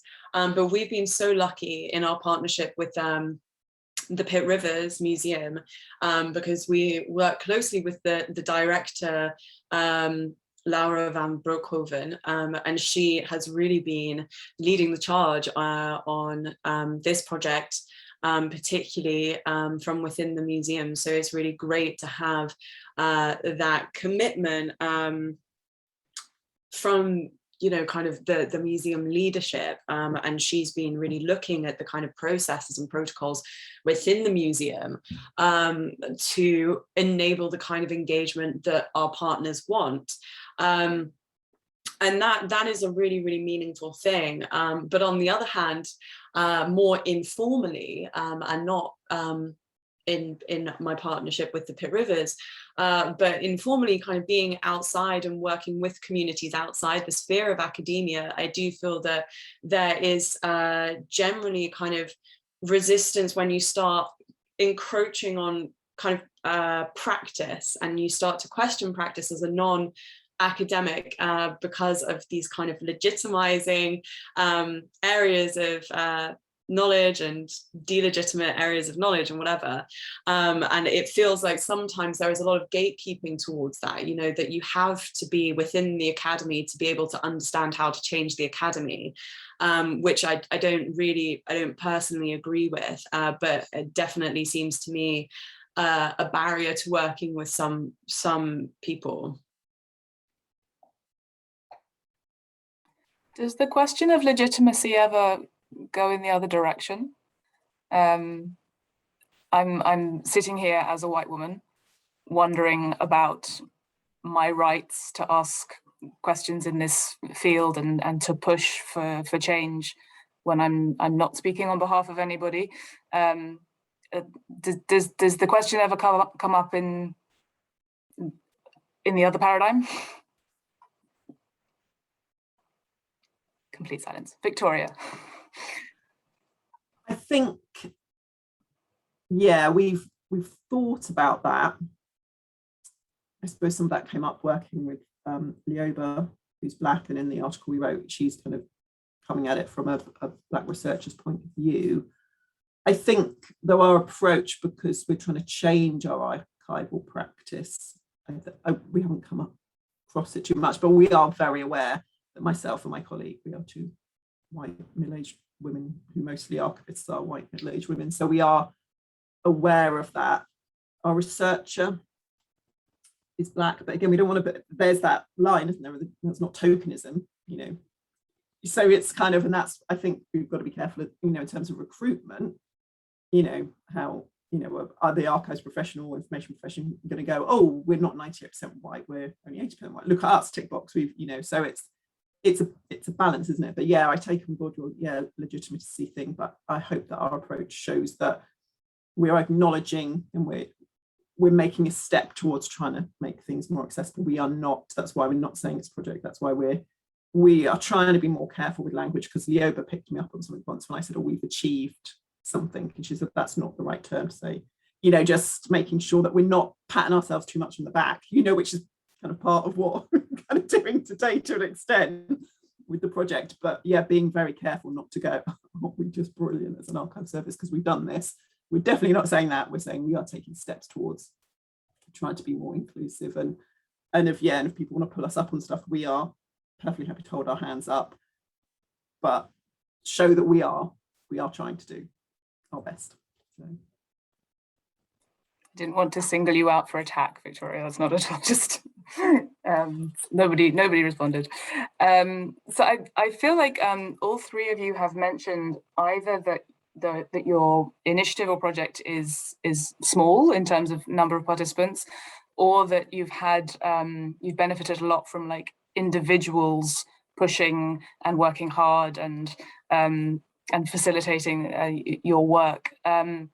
So I do have to ask, is it only possible on a small scale to start making changes, or are there ways that the work can be scaled up and we can start seeing systemic and structural changes? How do we do that? I think I've benefited from us being small. As you can tell, I just kind of get on and do stuff. I'm not particularly, well, my manager is very supportive and the institution is supportive, but I haven't had to pass it through lots of committees. I've spoken to other institutions who are doing kind of big projects and producing, you know, and we're writing terminology guides and whatever, and they're like, but we're not sharing those, and they've got to go through committees. So I think that's where we've benefited from being quite small. And I've just gone, now we're doing it. We're kind of getting on with it. And I think that also in some of the larger, I'm going to be trying to be very diplomatic now, some of the bodies, the archive bodies and other bodies, again, suffer from some bureaucracy of, you know, how do we get this done? We need to go through a committee. We don't want to offend anyone. You know, got to, you know. So I think for us, that's what's benefited us. And I would hope that our approach could be scaled up to other institutions, or, you know, because we're, as I said, we're embedding it in our working practices and reflecting and thinking about things, being more mindful. So I would hope that that's an approach that any institution could take. But yeah, I do think it's benefited us being right smaller and me being a bit bolshy sometimes and just going, oh well, I'm doing it. But I know that doesn't work for every institution. So I do take on board that. I'm quite fortunate in that respect.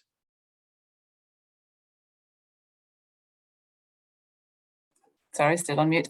Daniela and Grace, do you have any thoughts on scaling up beyond individuals and small scale projects? I can say something.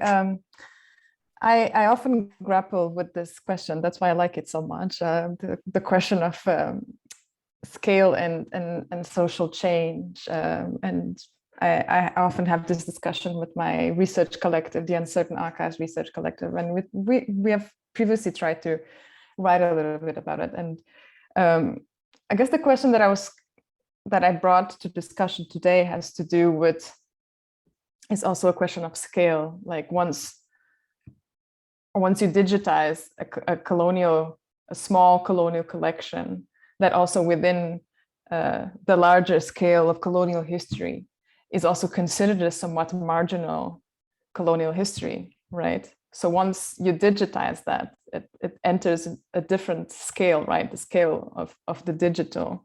And also what that digitization brings in terms of the amplified visibility that it creates. And so the ethical challenges of doing that in the first place, right? To bring that history into a much bigger platform. And so it's also kind of the scale of the digital, right? Of creating a digital infrastructure that then has the effect of amplifying the visibility of these materials and so on. So also thinking about this as a question of scale, I often think of the value of sort of minor or smaller interventions, or sort of kind of small infiltrations, or small sort of small interventions, and I believe that those have a value too in terms of social change, because sometimes not everything can be scaled up, but that's also a good thing. So I like to think of, that tension between trying to scale up practices so that it leads to more structural change, but at the same time, we have to be mindful that some things do not necessarily need to be scaled up. So that's something that I think about a lot, although I don't have an easy answer, and that's why I like your question. Grace, you're nodding along. Do you want to respond?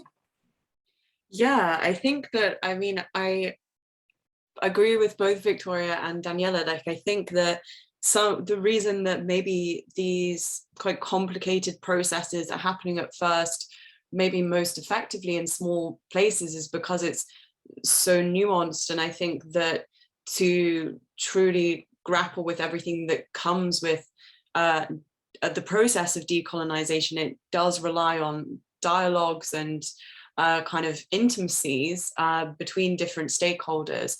And I feel like sometimes when we think about scaling up, it's almost like it could be a template or something that, if we think about like economics, it's like scalable, because once you do the first bit, you can just bring it or into new places. And I think there can be tools and there can be things that are replicable. But I feel like it will never be like less kind of human resource or less kind of intricacy to go through it in different institutions and different spaces. I think that just because of the nature of the work, it can spread, but I don't think that it would be the same in every place, which is kind of what I think about when I think of scale.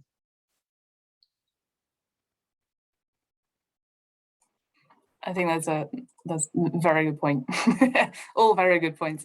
But especially like there is no one size fits all. We're not that. I mean, that's part of the problem. Like there isn't one history, and there isn't one problem, and there isn't one answer. And if there were, we could all go home. I had a couple of sort of nitty-gritty questions, but I'm going to leap straight to my much bigger one because it might take a little while, and I'm just keeping an eye on the time. But in this world we live in, and the way our politics are going in this country, in this continent, but also globally. Issues such as colonial history and decolonization are being heavily politicized. Is there a role for government to play in the decolonization of our cultural institutions? If so, what? And if not, how can we resist them? But that's a series of questions. So first of all, is there a role for government in decolonizing cultural institutions? Everyone's suddenly very shy. Victoria starts. Well, I will go. But so I would say the government wants a role in maybe not decolonizing.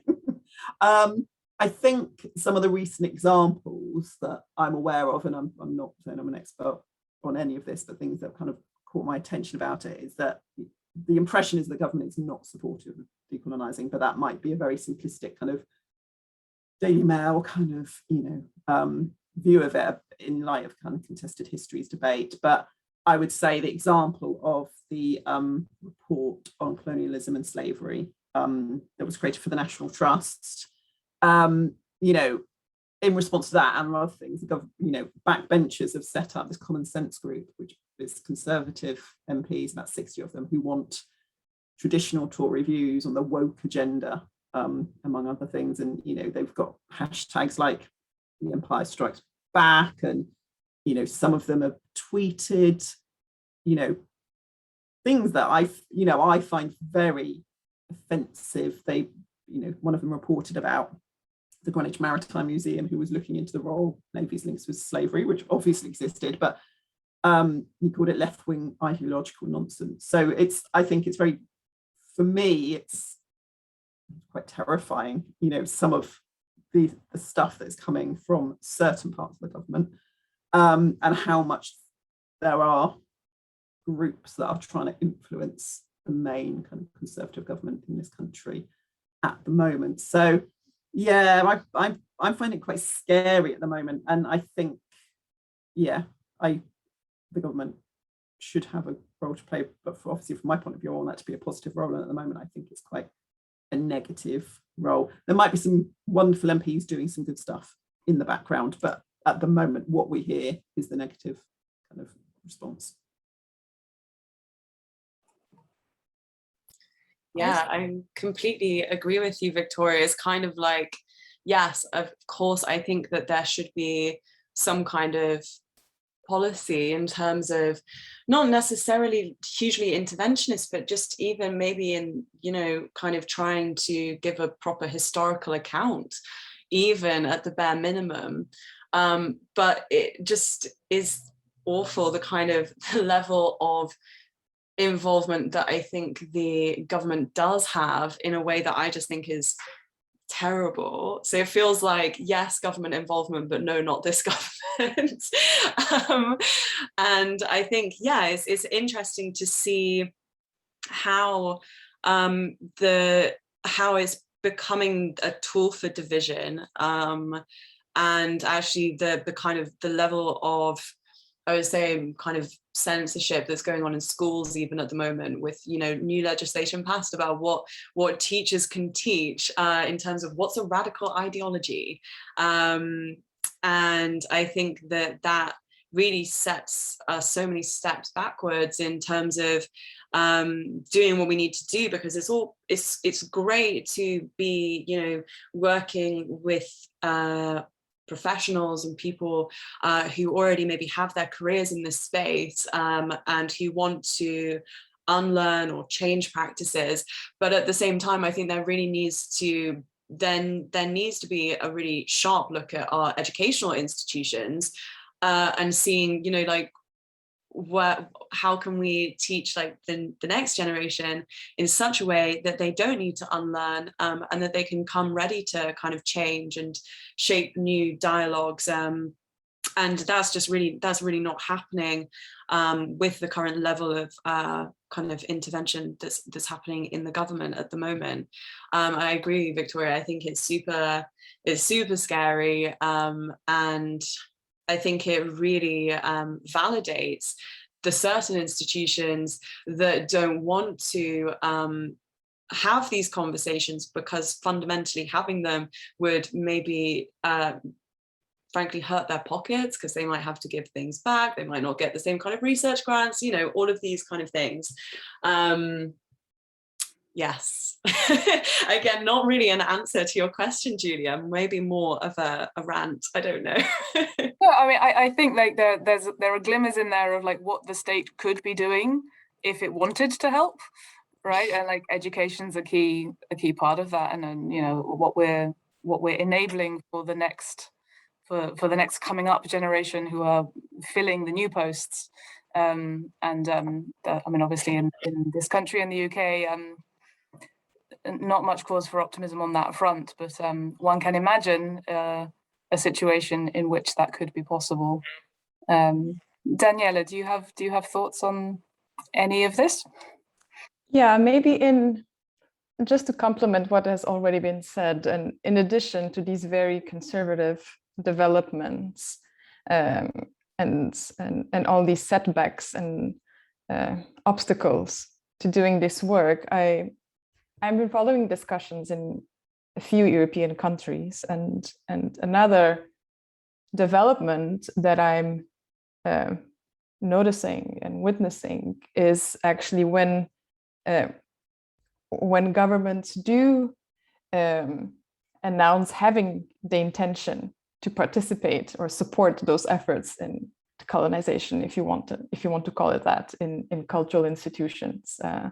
And I'm thinking in particular in case of France or Germany, where there has been attempts, I would say, to almost trying to manage decolonization and sort of micromanage it, and to establish the terms in which it can be done. You know, the question of sort of soliciting reports about cultural heritage, and to sort of establish what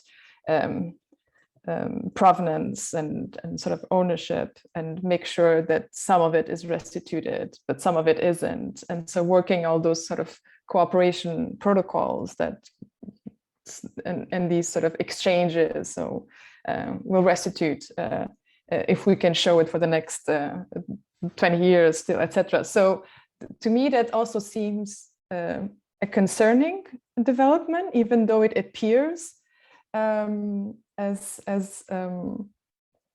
a good intention, right? Because it's often a way to evade a more complex reckoning and a more complex discussion, and a more difficult and complex process of accountability and taking responsibility, right? So it's more kind of establishing the boundaries so that it doesn't get out of hand.